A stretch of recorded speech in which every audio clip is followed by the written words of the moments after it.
ಧನ್ಯವಾದಗಳು. ನಮೋ ರಮಣ. ಮೊದಲಿಗೆ ಪ್ರಾರ್ಥನೆಯೊಂದಿಗೆ ನನ್ನ ಮನನವನ್ನು ಹಂಚಿಕೊಳ್ತೇನೆ.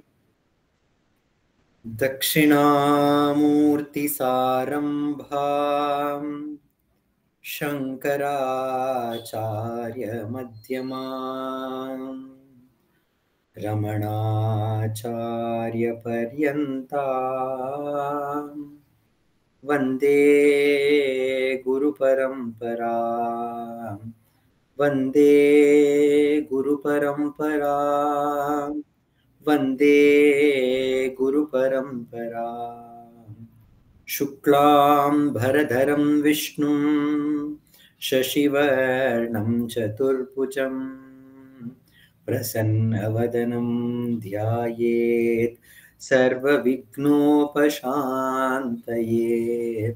ಆಂಗಿಕಂ ಭುವನಂ ಯಸ್ಯ ವಾಚಿಕಂ ಸರ್ವವಾङ्मयम् ಆಹಾರ್ಯಂ ಚಂದ್ರತಾರಾದಿ ತಂ ನಮಃ ಸಾತ್ವಿಕಂ ಶಿವಂ. ಓಂ ನಮೋ ಭಗವತೆ ಶ್ರೀರಮಣಾಯ. ಅಹಮಿನಾಶಭಾಜ್ಯಹಮಹಂ ತಯ ಸ್ಫುರತಿ ಹೃತ್ಸ್ವಯಂ ಪರಮಪೂರ್ಣಸತ್ ಇದಮಹಂ ಪದಭಿಖ್ಯಮನ್ವಹಂ. ಅಹಮಿಲೀನಕೇಪ್ಯಲಯ ಸತ್ತಯ ವಿಗ್ರಹೇಂದ್ರಿಯ ಪ್ರಾಣಧೀತಮ ನಾಹಮೇಕಸತ್ ತಜ್ಜಡಂ ಯಸತ್ ಸತ್ವಭಾಸಿಕಾ ಚಿತ್ಕ್ವವೇತರಾ ಸತ್ತಯಾ ಹಿ ಚಿತ್ತಯಾ ಹ್ಯಹಂ. ಈಶ ಜೀವಯೋರ್ವೇಷಧೀಭಿದ ಸತ್ಸ್ವಭಾವತೋ ವಸ್ತು ಕೇವಲಂ ವೇಷಹಾನತ ಸ್ವಾತ್ಮದರ್ಶನಂ. ಈಶದರ್ಶನಂ ಸ್ವಾತ್ಮರೂಪತ ಆತ್ಮಸಂಸ್ಥಿತಿ ಸ್ವಾತ್ಮದರ್ಶನಂ. ಆತ್ಮನಿರ್ದ್ವಯಾದಾತ್ಮನಿಷ್ಠತಾ ಜ್ಞಾನವರ್ಜಿತಾ ಅಜ್ಞಾನಹೀನಚಿತ್. ಜ್ಞಾನಮಸ್ತಿ ಕಿಂ ಜ್ಞಾತುಮಂತರಂ ಕಿಂ ಸ್ವರೂಪಂ ಇತ್ಯಾತ್ಮದರ್ಶನೆ. ಅವ್ಯಯಾ ಭವಾ ಆಪೂರ್ಣಚಿತ್ಸುಖಂ ಬಂಧಮುಖ್ಯತಿ ತಂ ಪರಂ ಸುಖಂ ವಿಂದತಿ ಇಹ ಜೀವಸ್ತು ದೈವಿಕಾ ಬಂಧ ಮುಕ್ತಿ ಅತೀತಂ ಪರಂ ಸುಖಂ ವಿಂದತಿ ಇಹ ಜೀವಸ್ತು ದೈವಿಕಾ. ನಮೋ ನಮೋ ನಮೋ ರಮಣ ಸದಾಶಿವ ಪ್ರಭಾವರಣ. ನಮೋ ಮಹರ್ಷಿ ನಮೋ ಮಹರ್ಷಿ. ನಮೋ ನಮೋ ನಮೋ ರಮಣ ಸದಾಶಿವ ಪ್ರಭಾವರಣ. ನಮೋ ಮಹರ್ಷಿ ನಮೋ ಮಹರ್ಷಿ. ದರುಶನ ಸುಖ ಮಂಗಳ ಮುಖ ಸಕಲ ಜೀವಹಿತ ಸಮ್ಮುಖ ಬ್ರಹ್ಮ ಸಂಗಿಯೇ. ದರುಶನ ಸುಖ ಮಂಗಳ ಮುಖ ಸಕಲ ಜೀವಹಿತ ಸಮ್ಮುಖ ಬ್ರಹ್ಮ ಸಂಗಿಯೇ. ನಮೋ ನಮೋ ನಮೋ ರಮಣ ಸದಾಶಿವ ಪ್ರಭಾವರಣ. ನಮೋ ಮಹರ್ಷಿ ನಮೋ ಮಹರ್ಷಿ. ಸದಾ ತುಷ್ಟ ಸದಾ ಹೃಷ್ಟ ಸದಾ ಶಿವಾನಂದ ಪುಷ್ಟ. ಸದಾ ತುಷ್ಟ ಸದಾ ಹೃಷ್ಟ ಸದಾ ಶಿವಾನಂದ ಪುಷ್ಟ ಪರಮ ಮಹರ್ಷಿ ಪರಮ ಮಹರ್ಷಿ. ಬ್ರಹ್ಮನಿಷ್ಠ ಸಮದರ್ಶಿ. ನಮೋ ನಮೋ ನಮೋ ರಮಣ ಸದಾಶಿವ ಪ್ರಭಾವರಣ. ನಮೋ ಮಹರ್ಷಿ ನಮೋ ಮಹರ್ಷಿ. ನಮ್ಮ ಮನವದೊಂದು ಕಾಡು ನೀನರಿತಿಹೆ ಅದರ ಜಾಡು. ನಮ್ಮ ಮನವದೊಂದು ಕಾಡು ನೀನರಿತಿಹೆ ಅದರ ಜಾಡು. ಹಿತವನರಿತು ನೀಡುತ್ತೆಮ್ಮ ಕೊರೆಯ ತಣಿಸಲೈ. ಹಿತವನರಿತು ನೀಡುತ್ತೆಮ್ಮ ಕೊರೆಯ ತಣಿಸಲೈ. ನಮೋ ನಮೋ ನಮೋ ರಮಣ ಸದಾಶಿವ ಪ್ರಭಾವರಣ ನಮೋ ಮಹರ್ಷಿ ನಮೋ ಮಹರ್ಷಿ. ಬೇಡಲೆಂದು ಬಂದ ನಾವು ನೋಡಿಯೇ ತಣಿವೆವಯ್ಯ, ಬೇಡಲೆಂದು ಬಂದ ನಾವು ನೋಡಿಯೇ ತಣಿವೆವಯ್ಯ, ಮೂಡಿಗಾರನೇ ಮೂಡಿಗಾರನೇ. ಹಿತವ ನುಡಿದು ಪೊರೆ ನಮ್ಮನು ಬ್ರಹ್ಮ ಸಂಗಿಯೇ, ಹಿತವ ನುಡಿದು ಪೊರೆ ನಮ್ಮನು ಬ್ರಹ್ಮ ಸಂಗಿಯೇ. ನಮೋ ನಮೋ ನಮೋ ರಮಣ ಸದಾಶಿವ ಪ್ರಭಾವರಣ ನಮೋ ಮಹರ್ಷಿ ನಮೋ ಮಹರ್ಷಿ. ಈ ಹಾಡು ಪೂತಿ ನರಸಿಂಹಾಚಾರ್ಯವರು ನಮ್ಮ ರಮಣ ಮಹರ್ಷಿ ಸೆಂಟರ್ ಫಾರ್ ಲರ್ನಿಂಗ್ಗೆ ರಮಣ ಪ್ರಭಾ ಅನ್ನುವ ನೃತ್ಯ ರೂಪಕವನ್ನ ಬರೆದುಕೊಟ್ಟಾಗ ಈ ಹಾಡನ್ನ ಬರೆದಿದ್ರು. ಈ ಹಾಡನ್ನ ನಾವು ನಮ್ಮ ಸಂಸ್ಥೆಯಲ್ಲಿ ಪೂಜೆಯನ್ನ ಮಾಡಬೇಕಾದ್ರೆ, ರಮಣರ ದೇವಾಲಯದಲ್ಲಿ ಧ್ಯಾನ ಮಂದಿರದಲ್ಲಿ ನಾವು ಪೂಜೆಯನ್ನ ಮಾಡಬೇಕಾದ್ರೆ ಇದನ್ನ ಆರತಿ ಹಾಡಾಗಿ ನಾವು ಪ್ರತಿದಿನವೂ ಹಾಡ್ತೀವಿ. ಈ ಹಾಡಿನಲ್ಲಿ ಪೂತಿ ನರಸಿಂಹಾಚಾರ್ಯರು ರಮಣರನ್ನ ಬೆಳಕು, ಸದಾಶಿವ ಪ್ರಭಾ ವರ್ಣ ಅಂತ ಅದರಲ್ಲಿ ಹಾಡಿ ಹೊಗಳಿದ್ದಾರೆ. ರಮಣರು ಬೇರೆ ಯಾರೂ ಅಲ್ಲ, ಎಲ್ಲ ಜೀವಿಗಳ ಹೃದಯದಲ್ಲಿ ಆತ್ಮದ ಬೆಳಕಾಗಿ ಬೆಳಗುವ ತತ್ವವೇ, ಆ ಸತ್ಯವೇ ರಮಣರಿಗೆ ಇನ್ನೊಂದು ಹೆಸರು.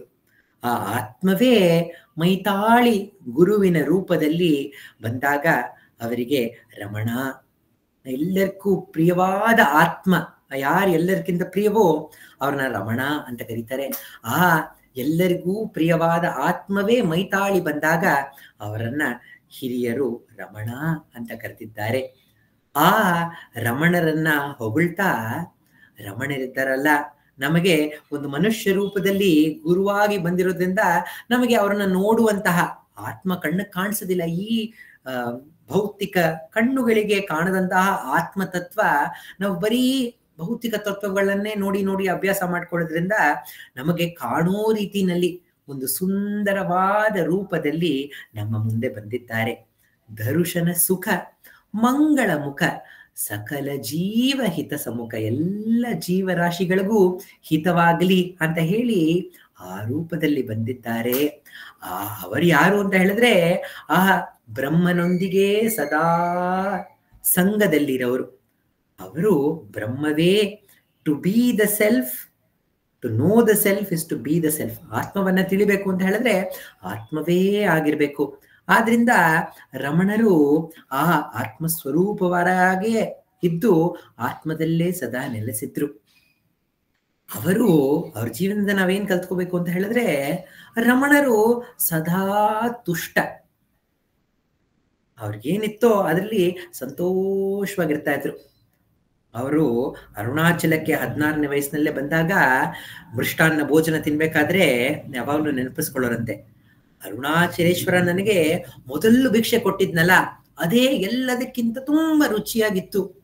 ಯಾವುದು ಆ ಮೊದಲು ಭಿಕ್ಷೆ ಅಂತ ಹೇಳ್ತೀರಾ ಅಂತ ಹೇಳಿದ್ರೆ, ಒಬ್ರು ಮೌನಿ ಸಾಧು ಅಂತ ಹೇಳ್ಬಿಟ್ಟು ಒಂದು ಟಿನ್ ಕಂಟೈನರ್, ಒಂದು ಟಿನ್ ಪಾತ್ರೆ, ಅದರಲ್ಲಿ 3 ದಿವಸ ಹಳೆ ಅನ್ನ, ಅದಕ್ಕೆ ಮಜ್ಜಿಗೆಯನ್ನ ಹಾಕಿದ್ರು, ಅದರ ಅಡಿಯಲ್ಲಿ ಒಂದು ಒಣಗಿದ ಒಂದು ಉಪ್ಪಿನಕಾಯಿ. ಇದೇ ಅರುಣಾಚಲೇಶ್ವರ ರಮಣರಿಗೆ ನೀಡಿದ ಮೊದಲನೇ ತುತ್ತು, ಮೊದಲನೇ ಪ್ರಸಾದ. ಅದನ್ನ ರಮಣರು ಆಹಾ ಎಷ್ಟು ರುಚಿಯಾಗಿತ್ತು ಆ ಪ್ರಸಾದ ಅಂತ ರಮಣರು ಹೊಗಳ್ತಾ ಇದ್ರು. ಅವರು ಅರುಣಾಚಲ ಬೆಟ್ಟದ ಮೇಲೆ ಇರ್ಬೇಕಾದ್ರೆ, ವಿರೂಪಾಕ್ಷ ಗುಹೆಯಲ್ಲಿ ಇರ್ಬೇಕಾದ್ರೆ ಭಕ್ತರೆಲ್ಲ ಹೋಗಿ ಭಿಕ್ಷೆಯನ್ನ ಬೇಡ್ತಾ ಇದ್ರು. ಅರುಣಾಚಲ ಶಿವ ಅರುಣಾಚಲ ಶಿವ ಹಾಡನ್ನ ಹಾಡ್ಕೊಂಡು ಭಿಕ್ಷೆಯನ್ನ ಬೇಡಿ ಆ ಅನ್ನವನ್ನ ತಗೊಂಡ್ಬರ್ತಾ ಇದ್ರು. ಬರೀ ಅನ್ನ, ಜೊತೆಗೆ ನೆಂಚ್ಕೊಳ್ಳೋದಕ್ಕೆ ಸಾರಿಲ್ಲ, ಸಾಂಬಾರಿಲ್ಲ, ಮತ್ತೆ ಉಪ್ಪಿನಕಾಯೂ ಇಲ್ಲ, ಏನೂ ಇಲ್ಲ, ಬರೀ ಅನ್ನ. ರಮಣರದಕ್ಕೆ ನೋಡಿ, ಅದ ಅನ್ನಕ್ಕೆ ಚೆನ್ನಾಗಿ ಅನ್ನವನ್ನ ಕಲಸಿ ಅದಕ್ಕೆ ಬಿಸಿ ಬಿಸಿ ನೀರನ್ನ ಹಾಕಿ ಎಲ್ಲರಿಗೂ ಒಂದೊಂದು ಲೋಟ ಅದನ್ನ ಕುಡಿಯಲು ಕೊಡಿ ಅಂತ ಹೇಳ್ತಾ ಇದ್ರಂತೆ. ಆಗ ರಮಣರ ಭಕ್ತರೆಲ್ಲರನ್ನು ಆ ಒಂದು ಗಂಜಿಯನ್ನ ದಿನಾನು ಕುಡಿತಾ ಇದ್ರಂತೆ.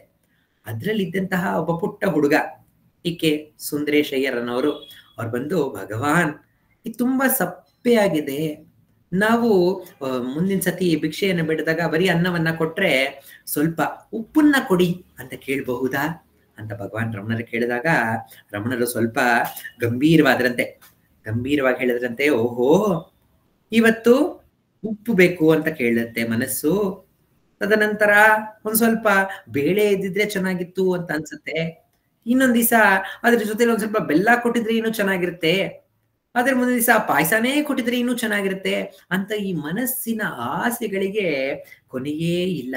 ಆದ್ರಿಂದ ನಮ್ಮ ಹತ್ರ ಏನಿದೆಯೋ ಅದ್ರಲ್ಲಿ ಸಂತೋಷವಾಗಿರ್ಬೇಕು.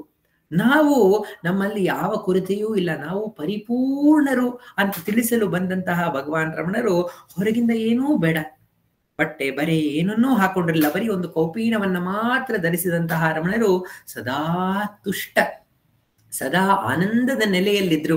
ಆ ಆತ್ಮದ ನೆಲೆಯೇ ಸಚ್ಚಿತ್ ಆನಂದದ ನೆಲೆ. ಆ ರಮಣರು ಆ ಸಚ್ಚಿತ್ ಆನಂದ ಸ್ವರೂಪರೇ ಆಗಿದ್ರು. ಶಿವಾನಂದ ಪುಷ್ಟ. ನಮಗೆ ಈಗೆಲ್ಲ ಹಾಗೆ ಆ ಹೊಟ್ಟೆ ಸರಿಯಾಗಿಲ್ಲ, ತಲೆ ಸರಿಯಾಗಿಲ್ಲ, ಅದು ಸರಿಯಾಗಿಲ್ಲ, ಇದು ಸರಿಯಾಗಿಲ್ಲ ಅಂತ ನಾನಾ ರೀತಿಯ ರೋಗಗಳು ನಮ್ಮನ್ನ ಕಾಡ್ತಾನೇ ಇದೆ. ಭಗವಾನ್ ರಮಣರು ಹೇಳ್ತಾರೆ, ಎಲ್ಲದಕ್ಕಿಂತ ದೊಡ್ಡ ರೋಗ ಏನು ಅಂತ ಹೇಳಿದ್ರೆ ಈ ದೇಹ ಅನ್ಬುದೇ ಒಂದು ದೊಡ್ಡ ರೋಗ ಅಂತ ರಮಣರು ಹೇಳಿದ್ದಾರೆ. ಆ ರೋಗ ಅನ್ನೋದಕ್ಕೆ ಅರ್ಥವನ್ನ ಹೇಳ್ತಾ ರಮಣ ಚರಣ ತೀರ್ಥ ಸ್ವಾಮೀಜಿಗಳು ಹೇಳ್ತಾ ಇದ್ರು, ಯಾವುದು ನಮ್ಮನ್ನ ಸದಾ ಅದ್ರ ಕಡೆಗೆ ಗಮನವನ್ನ ಹರಿಸೋದಕ್ ಮಾಡತ್ತಲ್ಲ ಅದಕ್ಕೆ ರೋಗ ಅಥವಾ ವ್ರಣ ಅಂತ ಕರೀತಾರೆ. ಕೈ ಗಾಯ ಆಗಿದೆ ಅಂತ ಹೇಳಿದ್ರೆ ನಾವು ಗಮನ ಎಲ್ಲ ಕೈ ಮೇಲೆ ಇರುತ್ತೆ, ಅಯ್ಯೋ ಕೈ ಗಾಯ ಆಗೋಯ್ತು ಅಂತ ಕೈ ಹಿಂಗ್ ಹಿಡ್ಕೊಂಡೇ ಇರ್ತೀವಿ. ಈ ದೇಹವೇ ಯಾತಕ್ಕೆ ಒಂದು ವ್ರಣ ಅಂತ ಹೇಳಿದ್ರೆ ಸದಾ ನಾವು ಈ ದೇಹದ ಬಗ್ಗೆನೇ ಚಿಂತೆ ಮಾಡ್ತಾ ಇದೀವಿ. ಈ ಯಾವ ಡ್ರೆಸ್ ಹಾಕೋಬೇಕು, ಯಾವನೇ ಮುಂದಿನ ಊಟಕ್ಕೆ ಏನ್ ತಿನ್ಬೇಕು, ಊಟ ಆದ್ಮೇಲೆ ಏನ್ ತಿನ್ಬೇಕು, ಊಟಕ್ಕೆ ನೆಂಚ್ಕೊಳಕ್ ಏನ್ ಬೇಕು, ಈ ರೀತಿ ನಾವು ಈ ದೇಹದ ಬಗ್ಗೆನೇ ಸದಾ ಚಿಂತೆ ಮಾಡ್ತಾ ಇದೀವಿ. ಈ ದೇಹ ಆರೋಗ್ಯವಾಗಿರ್ಬೇಕು, ಇದಕ್ಕೆ ವಾಕಿಂಗ್ ಮಾಡ್ಬೇಕು, ಇದಕ್ಕೆ ಔಷಧಿಗಳು ಕೊಡ್ಬೇಕು, ಇದಕ್ಕೆ ಟೆಸ್ಟ್ಗಳು ಮಾಡಿಸ್ಬೇಕು, ಈ ರೀತಿ ನಮ್ಮ ಜೀವನವೇ ಈ ದೇಹದ ಬಗ್ಗೆನೇ ಯೋಚನೆ ಮಾಡ್ತಾ ಇದೀವಲ್ಲ. ಆದ್ರಿಂದ ರಮಣರು ಈ ದೇಹವೇ ಒಂದು ರೋಗ ಅಂತ ಹೇಳಿದ್ದಾರೆ.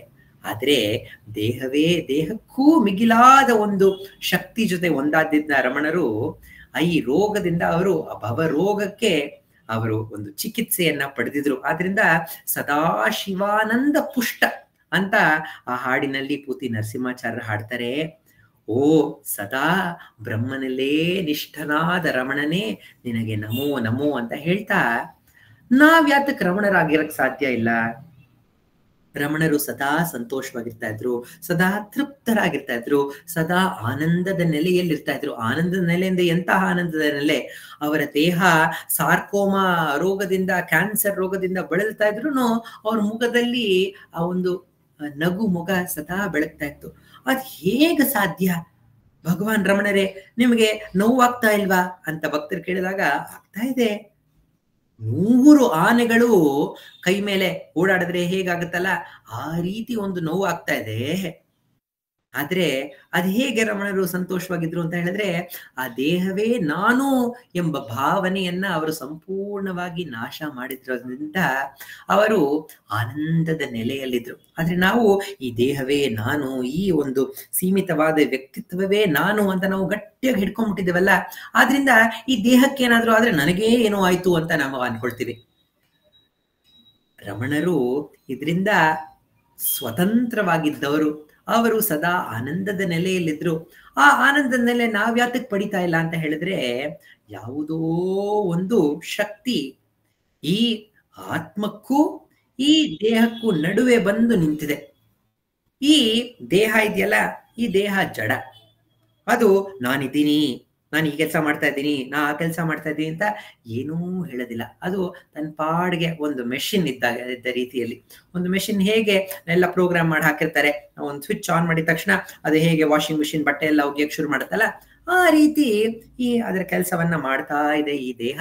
ಒಂದು ಮೆಷಿನ್, ಜಡವಾದ ವಸ್ತು. ಇದಕ್ಕೆ ಕರೆಂಟ್ ಕೊಡ್ತಾ ಇರೋದು, ಶಕ್ತಿ ಕೊಡ್ತಾ ಇರೋ ವಸ್ತು ಯಾವುದು ಅಂತ ಹೇಳಿದ್ರೆ ಆ ಆತ್ಮವಸ್ತು. ಆ ಆತ್ಮವಸ್ತು ಕರೆಂಟ್ ಎಲ್ಲ ಕಡೆ ಎಲ್ಲ ಹೇಗೆ ನಮ್ಮ ಮನೇಲಿರೋ ಎಲ್ಲ ಮೆಷಿನ್ಗಳಿಗೂ ಹೇಗೆ ಎಲ್ಲ ಕರೆಂಟ್ ಪಾಸ್ ಆಗಿ ಅದೆಲ್ಲ ವರ್ಕ್ ಆಗೋ ರೀತಿ ಮಾಡ್ತಾ ಇದೆಯಲ್ಲ, ಆ ರೀತಿ ಆ ಆತ್ಮಶಕ್ತಿ ಎಲ್ಲೆಡೆಗೆ ಪಸರಿಸಿ ಎಲ್ಲವೂ ತನ್ನ ಆ ಕೆಲಸವನ್ನ ಮಾಡೋ ರೀತಿನಲ್ಲಿ ಆ ಕರೆಂಟ್, ಆ ಶಕ್ತಿ, ಆತ್ಮಶಕ್ತಿ ಮಾಡಿಸ್ತಾ ಇದೆ. ಅದು ನಾನ್ ಮಾಡ್ತಾ ಇದ್ದೀನಿ. ಕರೆಂಟ್ ಬಂದು ನಾನೇ ವಾಷಿಂಗ್ ಮಿಷಿನ್ ಮಾಡಿಸ್ತಾ ಇರೋದು, ಬಟ್ಟೆ ಒಗಿತಾ ಇರೋದು, ನಾನೇ ಫ್ರಿಡ್ಜ್ ಒಳಗಡೆ ಎಲ್ಲ ಸಾಮಗ್ರಿಗಳನ್ನ ಕೂಲ್ ಆಗಿ ಇಟ್ಟಿರೋದು, ನಾನೇ ಟಿವಿ, ನಾನೇ ಚಿತ್ರಗಳನ್ನ ತೋರಿಸ್ತಾ ಇರೋದು ಅಂತ ಯಾವ ಕರೆಂಟ್ನು ಬಂದು ನಾ ಈ ಕೆಲಸ ಮಾಡ್ತಾ ಇದ್ದೀನಿ ಅಂತ ಹೇಳ್ತಾ ಇಲ್ಲ. ಅದೇ ರೀತಿ ಆತ್ಮ ತತ್ವವು ಕೂಡ ತನ್ನ ಕೆಲಸವನ್ನ ಯಾವ ಒಂದು ಅಟ್ಯಾಚ್ಮೆಂಟು ಇಲ್ಲದೆ ಅದು ಮಾಡ್ತಾ ಇದೆ. ಅದ್ ನಾನ್ ಮಾಡ್ತಾ ಇದ್ದೀನಿ ಅನ್ನೋ ಭಾವನೆ ಇಲ್ಲದೆ ಮಾಡ್ತಾ ಇದೆ. ಆದ್ರೆ ಈ ಚೈತನ್ಯ ಪೂರ್ಣವಾದ ಆತ್ಮಕ್ಕೂ ಹಾಗೂ ಈ ಜಡ ದೇಹಕ್ಕೂ ಮಧ್ಯದಲ್ಲಿ ಯಾವುದೋ ಒಂದು ವಸ್ತು, ಯಾವುದೋ ಒಂದು ಕಳ್ಳ ಎದ್ದು ನಿಂತ್ಕೊಂಡಿದ್ದಾನೆ. ಆ ಕಳ್ಳನೇ ಈ ಮನಸ್ಸು ಎನ್ನುವ ಕಳ್ಳ. ಅದಕ್ಕೆ ಅಹಂಕಾರ ಅಂತ ಹೆಸರು ಅಂತ ರಮಣರು ಹೇಳ್ತಾರೆ. ಅಹಂಕಾರ, ಮನಸ್ಸು, ಸಂಸಾರ ಇದೆಲ್ಲವೂ ಒಂದೇ ಬಗ್ಗೆ ಮಾತಾಡ್ತಾ ಇದೀವಲ್ಲ, ಆ ವಸ್ತು ಅಂತಾನೂ ಹೇಳಕ್ಕಾಗಲ್ಲ, ಶಕ್ತಿ ಅಂತಾನೂ ಹೇಳಕ್ಕಾಗಲ್ಲ. ಅದಕ್ಕೆ ಒಂದು ಹೆಸರು, ಅದಕ್ಕೆ ಎಲ್ಲದಕ್ಕೂ ಅದೊಂದೇ ಹೆಸರು. ಈ ಮನಸ್ಸು ಏನ್ ಮಾಡ್ತಾ ಇದೆ? ಮನಸ್ಸು ನಮ್ಮನ್ನ ನಮ್ಮ ನಿಜವಾದ ಸ್ವರೂಪ ಸತ್ ಚಿತ್ ಆನಂದ ಸ್ವರೂಪದಿಂದ ನಮ್ಮನ್ನ ದೂರ ಕರ್ಕೊಂಡು ಹೋಗ್ತಾ ಇದೆ. ಎಂತಹ ದೂರ ಅಂತ ಹೇಳಿದ್ರೆ, ಒಂದು ಕಾಡಿನ ರೀತಿ ಆ ಮನಸ್ಸಿದೆ. ಈ ಕಾಡಿನಲ್ಲಿ ನಡ್ಕೊಂಡು ಹೋಗ್ತಾ ಇರ್ತೀವಿ, ಯಾವಾಗ ದಾರಿ ತಪ್ತೀವಿ ಅಂತ ಗೊತ್ತಿಲ್ಲ, ಯಾವಾಗ ಯಾವ ಕ್ರೂರ ಪ್ರಾಣಿ ಬಂದು ನಮ್ಮನ್ನ ಅಟ್ಯಾಕ್ ಮಾಡುತ್ತೆ ಅಂತ ಗೊತ್ತಿಲ್ಲ. ಸೊ ಒಂದು ಗಾಢವಾದ ಒಂದು ಕಾಡು ಈ ಮನಸ್ಸು. ಚೆನ್ನಾಗೇ ಇರುತ್ತೆ, ಒಳ್ಳೆ ಯೋಚನೆಗಳೇ ಬರ್ತಾ ಇರುತ್ತೆ. ಯಾವುದೋ ಮಧ್ಯದಲ್ಲಿ ನಾವು ಒಂದು ಕೆಟ್ಟ ಯೋಚನೆ ಬಂದು ನಮ್ಮನ್ನ ದುಃಖವನ್ನ ಪಡಿಸುತ್ತೆ. ಯಾವುದೋ ಒಂದು ಯೋಚನೆ, ಒಳ್ಳೆ ಯೋಚನೆನೇ ಹಾಯಿಗಿರ್ತೀವಿ, ಯಾವುದೋ ಯಾರ್ದರ ಬಗ್ಗೆನೂ ಯೋಚನೆ ಬಂದು ಅದು ನಮ್ಮನ್ನ ದುಃಖದ ಸ್ಥಿತಿಗೋ ಅಥವಾ ಯಾವುದೋ ಒಂದು ಚಿಂತಾ ಸ್ಥಿತಿಗೋ ಅದು ನಮ್ಗೆ ಕರ್ಕೊಂಡು ಹೋಗುತ್ತೆ. ಈ ಮನಸ್ಸು ಅನ್ನುವ ಕಾಡು ನಮ್ಮ ಮನವದೊಂದು ಕಾಡು. ಆದ್ರೆ ರಮಣರಿಗೆ ಈ ಮನಸ್ಸಿನ ಜಾಡು ತಿಳಿದಿದೆ. ರಮಣರು ಹೇಳ್ತಾರೆ, ಈ ಮನಸ್ಸು ಮನಸ್ಸು ಮನಸ್ಸು ಕಾಟ ಕೊಡ್ತಾ ಇದೆ, ಕಾಡ್ ತರ ಇದೆ, ಕಷ್ಟವನ್ನ ಕೊಡುತ್ತೆ ಅಂತೆಲ್ಲ ಹೇಳ್ತಾ ಇದ್ದೀರಲ್ಲ. ಆ ಮನಸ್ಸು ಅಂದ್ರೆ ಏನು? ಮನಸ್ಸನ್ನ ತಂದ ನನ್ನ ಮುಂದೆ ಇಲ್ಲಿಡಿ, ನಾನ್ ನೋಡ್ಕೊಳ್ತೀನಿ ಮನಸ್ಸನ್ನ ಅಂತ ಭಗವಾನ್ ರಮಣರು ಹೇಳ್ತಾ ಇದ್ರು. ಈ ಮನಸ್ಸಿಗೆ ಏನಾದ್ರೂ ದೊಡ್ಡ ಮೀಸೆ ಇದೆಯಾ? ಮನಸ್ಸು ಯಾವ ಬಣ್ಣವನ್ನ ಹೊಂದಿದೆ ಅಂತ ಪ್ರಶ್ನೆಯನ್ನ ಕೇಳಿದಾಗ, ಈ ಮನಸ್ಸು ಅಂದ್ರೆ ಏನು ಅಂತ ನಾವು ನಮ್ಮನ್ನೇ ನಾವು ಯೋಚಿಸಿದಾಗ, ಈ ಮನಸ್ಸು ಅಂತ ಹೇಳಿದ್ರೆ ಬರೀ ಯೋಚನೆಗಳ ಪ್ರವಾಹ ಮಾತ್ರ. ಈ ಮನಸ್ಸು ಅನ್ನೋದು ಯಾವುದೇ ಒಂದು ವಸ್ತು ಇಲ್ಲ, ಯಾವುದೇ ಒಂದು ಆರ್ಗನ್ ಇಲ್ಲ ನಮ್ಮ ದೇಹದಲ್ಲಿ. ಮನಸ್ಸು ಅನ್ನೋದು ಯೋಚನೆಗಳ ಒಂದು ಪ್ರವಾಹ ಮಾತ್ರ. ರಮಣರು ಹೇಳ್ತಾರೆ, ಅದರಿಂದ ಮಾನಸಂ ತು ಕಿಂ ಮಾರ್ಗಣಿ ಕೃತೆ ನೈವ ಮಾನಸಂ ಮಾರ್ಗ ಆರ್ಜವತ್. ಯಾವ ಈ ದಾರಿ ಅಂತ ಹೇಳಿದ್ರೆ, ಈ ಮನಸ್ಸೆನ್ನುವ ಕಾಡಿನಲ್ಲಿ ಹೋಗೋ ದಾರಿ ಏನು ಅಂತ ಹೇಳಿದ್ರೆ, ಮನಸ್ಸೇ ಇಲ್ಲ, ಕಾಡೇ ಇಲ್ಲ ಅಂತ ತಿಳಿಯೋದೇನೆ ನೇರ ಮಾರ್ಗ ನಮ್ಮ ಆತ್ಮದ ಕಡೆಗೆ ಅಂತ ಭಗವಾನ್ ರಮಣರು ಸುಲಭವಾಗಿ ನಮಗೆ ಈ ಮಾರ್ಗವನ್ನ ತಿಳಿಸಿದ್ದಾರೆ. ಹೇಗೆ ಮನಸ್ಸಿನಲ್ಲೇ ಎಲ್ಲ ಇದೆ, ಮನಸ್ಸು ಹೇಗೆ ಕಾಲ್ಪನಿಕ ಅನ್ನೋದಕ್ಕೆ ನಮ್ಮ ಆತ್ಮವಿಚಾರದ ಒಂದು ವರ್ಕ್ಶಾಪ್ ಮಾಡ್ತೀವಿ, ಒಂದು ಶಿಬಿರ. ಅದ್ರಲ್ಲಿ ಒಮ್ಮೆ ಏನ್ ಮಾಡಿದ್ರು ಅಂತ ಹೇಳಿದ್ರೆ, ಒಬ್ಬರನ್ನ ಒಂದು ಮೇಜ್ ಅಂತ ಹೇಳಿದ್ರೆ ಮಧ್ಯ ಒಂದು ಚೇರ್ಗಳನ್ನ, ಟೇಬಲ್ಗಳನ್ನ ಎಲ್ಲ ಮಧ್ಯ ಇಟ್ಟು ನಿಮ್ಮ ಕಣ್ಣಿಗೆ ಬಟ್ಟೆಯನ್ನ ಕಟ್ತೀವಿ. ಕಟ್ಟಿದಾಗ ನೀವು ಈ ಚೇರ್ಗಳ ಮಧ್ಯದಲ್ಲಿ ನೀವು ಅದನ್ನ ಹಾದು ಹೋಗ್ಬೇಕು. ಯಾವ ಚೇರನ್ನು, ಯಾವ ಟೇಬಲ್ ಅನ್ನು ಮುಟ್ಬಾರ್ದು, ಮುಟ್ಟಿದ್ರೆ ನೀವು ಔಟ್ ಅಂತ ಅವ್ರಿಗೆಲ್ಲ ಎಚ್ಚರಿಕೆಯನ್ನ ಕೊಟ್ಟು, ಓಕೆನಾ? ಆದ್ರೆ ನಿಮ್ಗೆ ಸಹಾಯವನ್ನ ಕೊಡ್ತೀವಿ, ನೋಡಿ ದಾರಿ ನೋಡ್ಕೊಳ್ಳಿ. ನೀವೇನೇನ ಹತ್ರ ಹೋಗ್ತಾ ಇದ್ದಂಗೆ ಯಾರಾದ್ರೂ ನಿಮ್ಮ ಸಹಪಾಠಿಗಳು ಹತ್ರ ಹೋಗ್ಬಿಡಿ, ರೈಟ್ ಹೋಗ್ಬಿಡಿ, ಲೆಫ್ಟ್ ಹೋಗ್ಬಿಡಿ ಅಂತ ಅವ್ರೇನಾದ್ರು ನಿಮ್ಗೆ ಒಂದು ಮಾರ್ಗದರ್ಶನವನ್ನ ನೀಡ್ತಾರೆ. ನೀವು ಕಣ್ಣಿಗೆ ಒಂದು ಬಟ್ಟೆ ಕಟ್ಕೊಳ್ಳಿ ಅಂತ ಹೇಳಿ ಅವ್ರಿಗೆ ಆ ಒಂದು ಅಲ್ಲಿದ್ದಂತಹ ಅಡಚಣೆಗಳೆಲ್ಲವನ್ನ ತೋರಿಸಿ ಅವ್ರಿಗೆ ಕಣ್ಣಿಗೆ ಬಟ್ಟೆಯನ್ನ ಕಟ್ಟಿದ್ರು. ಸದ್ದಾಗದೆ ರೀತಿನಲ್ಲಿ ಎಲ್ಲ ಚೇರ್ಗಳನ್ನ, ಎಲ್ಲ ಇದನ್ನ ನಿಧಾನವಾಗಿ ತೆಗೆದ್ಬಿಟ್ರು. ತೆಗೆದ್ಮೇಲೂ ಅವ್ರು ನಡ್ಕೊಂಡು ಹೋಗ್ತಾ ಇದ್ದಾರೆ. ಅವ್ರು ನೋಡಿದ್ರಲ್ಲ, ಅವ್ರ ಮನಸ್ಸಿನಲ್ಲಿ ಒಂದು ಕಲ್ಪನೆ ಇತ್ತಲ್ಲ, ಎಲ್ಲಿ ಅಡಚಣೆಗಳಿದೆ, ಎಲ್ಲಿ ದಾರಿ ಇದೆ ಅನ್ನೋದೆಲ್ಲ ಅವ್ರ ಮನಸ್ಸಿನಲ್ಲಿ ಅವರು ಅದನ್ನ ನೆನಪಿಟ್ಕೊಂಡಿದ್ರು. ಅವ್ರು ಅದೇ ರೀತಿ ಸ್ಟ್ರೇಟ್ ನಿಧಾನಕ್ಕೆ ರೈಟ್ ಹೋಗ್ಬೇಕು ಅಂತ ಹೇಳ್ಬಿಟ್ಟು ಅದೇ ದಾರಿಲಿ ಹೋಗ್ತಾ ಇದ್ದಾರೆ. ಅವರ ಗೆಳೆಯರು ಕೂಡ ಅವ್ರನ್ನ ಪ್ರೋತ್ಸಾಹಿಸ್ತಾ, ಕರೆಕ್ಟ್ ಮುಂದಕ್ಕೆ ಹೋಗಿ, ಇಲ್ಲ ರೈಟ್ ಹೋಗ್ಬಿಡಿ, ಲೆಫ್ಟ್ ಹೋಗಿ ಅಂತ ಹೇಳಿ ಒಂದು ಸುಳ್ಳಾದ ಮಾರ್ಗದರ್ಶನವನ್ನ ನೀಡ್ತಾ ಇದ್ದಾರೆ. ಮಾರ್ಗದರ್ಶನವೆಲ್ಲ ನೀಡಿ ಅವರು ಆ ಒಂದು ಕೊಠಡಿಯ ಕೊನೆ ಭಾಗಕ್ಕೆ ಬರ್ತಾರೆ. ಬಂದಾಗ ಈಗ ನಿಮ್ಮ ಕಣ್ಣಿನ ಪಟ್ಟಿಯನ್ನ ತೆಗಿರಿ, ಹಿಂದೆ ನೋಡಿ ಅಂತ ಹೇಳಿದಾಗ, ಹಿಂದೆ ಎಲ್ಲಿತ್ತು ಅಡಚಣೆ? ಎಲ್ಲಿತ್ತು ಆ ಟೇಬಲ್ ಚೇರ್ ಎಲ್ಲಾನು ಅಂತ ಹೇಳಿದ್ರೆ ಅದೆಲ್ಲವೂ ನಮ್ಮ ಮನಸ್ಸಿನಲ್ಲಿತ್ತು. ನಮ್ಮ ಮನಸ್ಸಿನಲ್ಲಿ ಏನೋ ಅಡಚಣೆ ಇದೆ ಅಂತ ಹೇಳಿ ಕಣ್ಣಿಗೆ ಬಟ್ಟೆಯನ್ನ ಕಟ್ಕೊಂಡು ಅದ ಅಡಚಣೆಯನ್ನೇ ಇದೆ ಇದೆ ಇದೆ ಅಂತ ಹೇಳ್ಬಿಟ್ಟು ನಾವು ನಮ್ಮ ಜೀವನವನ್ನ ನಡೆಸ್ತಾ ಇದ್ದೀವಿ. ಆದ್ರೆ ಆ ಅಡಚಣೆಯೇ ಇಲ್ಲ. ಮನಸ್ಸಿನಲ್ಲಿ ದಾಟ್ಕೊಂಡು ಹೋಗೋ ಮಾರ್ಗವೇ ಬೇಕಾಗಿಲ್ಲ. ಯಾಕಂತ ಹೇಳಿದ್ರೆ ಮನಸ್ಸೇ ಇಲ್ಲ ಅನ್ನುವ ಒಂದು ಸುಲಭವಾದ ಮಾರ್ಗವನ್ನ ರಮಣರು ನಮಗೆ ಹೇಳಿದ್ದಾರೆ. ಮನಸ್ಸೇನೋ ಇಲ್ಲ, ಆದ್ರೆ ಈ ಮನಸ್ಸು ಅಂತ ಹೇಳಿದ್ರೆ ಈ ಸಾಗುತ್ತಿರುವ ಈ ಯೋಚನೆಗಳು, ಈ ವೃತ್ತಿಗಳು, ಈ ಚಿಂತೆಗಳು ತಾನೆ.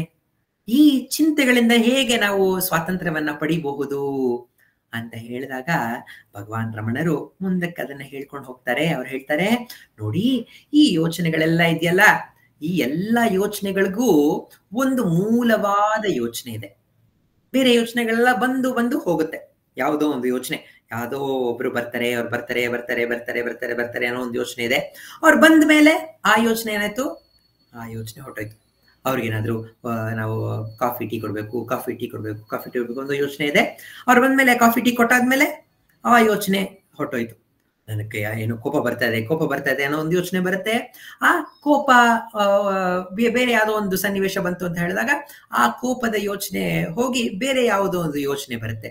ಈ ರೀತಿ ಬೇರೆ ಯೋಚನೆ ಎಲ್ಲ ಬಂದು ಬಂದು ಹೋಗ್ತಾ ಇದೆ. ಆದ್ರೆ ಈ ಎಲ್ಲ ಯೋಚನೆಗಳಿಗೂ ಮೂಲವಾದ ಒಂದು ಯೋಚನೆ ಇದೆ. ಯಾವ ಯೋಚನೆ? ನಾನು ಅವ್ರಿಗೋಸ್ಕರ ಕಾಯ್ತಾ ಇದ್ದೀನಿ, ನಾನು ಅವ್ರಿಗೇನಾದ್ರೂ ಆತಿಥ್ಯ ಕೊಡ್ಬೇಕು, ನನಗೆ ಅವ್ರ ಕಂಡ್ರೆ ಇಷ್ಟ ಇಲ್ಲ, ನನಗೆ ಇವ್ರ ಕಂಡ್ರೆ ಇಷ್ಟ, ನನಗೆ ಇದ್ ಮಾಡ್ಬೇಕು, ನಾನು ಇದ್ ಸಾಧಿಸ್ಬೇಕು, ನನಗಿದ್ ಇಷ್ಟ ಇಲ್ಲ, ನನಗದಿಷ್ಟ. ಈ ರೀತಿ ಎಲ್ಲ ಯೋಚನೆಗಳು, ನಮ್ಮ ಮನಸ್ಸಿನಲ್ಲಿರೋ ಯೋಚನೆಗಳು. ನಾವು ಸ್ವಲ್ಪ ಗಮನವನ್ನ ನೀಡಿದ್ರೆ ಗೊತ್ತಾಗತ್ತೆ, ಇದರಲ್ಲಿ 2 ಭಾಗಗಳಿದೆ. ಒಂದು ಭಾಗ ಏನು ಅಂತ ಹೇಳಿದ್ರೆ ನಾನು ಅನ್ನುವ ಭಾಗ, ಇನ್ನೊಂದು ಬೇರೆ ಎಲ್ಲ ನಾನು ಬದಲಾಗುತ್ತಿರುವ ಸನ್ನಿವೇಶಗಳು, ಬದಲಾಗುತ್ತಿರುವ ಯೋಚನೆಗಳು, ಇದೆಲ್ಲ ಬೇರೆ ಬೇರೆ ಬೇರೆ ಬೇರೆ ಯೋಚನೆಗಳೆಲ್ಲ ಇದೆ. ಸೊ ಅದಕ್ಕೆ ರಮಣರು ಏನ್ ಹೇಳ್ತಾರೆ, ಈ ನಾನು ಅನ್ನುವ ಯೋಚನೆ ಇದೆಯಲ್ಲ ಅದಕ್ಕೆ ಅಹಂ ವೃತ್ತಿ ಅಂತ ಹೆಸರು. ಈ ಬಂದು ಹೋಗುವಂತಹ ಯೋಚನೆಗಳಿದೆಯಲ್ಲ ಅದೆಲ್ಲವೂ ಒಂದು ವಸ್ತುವಿನ ಬಗ್ಗೆ ಇರೋದು.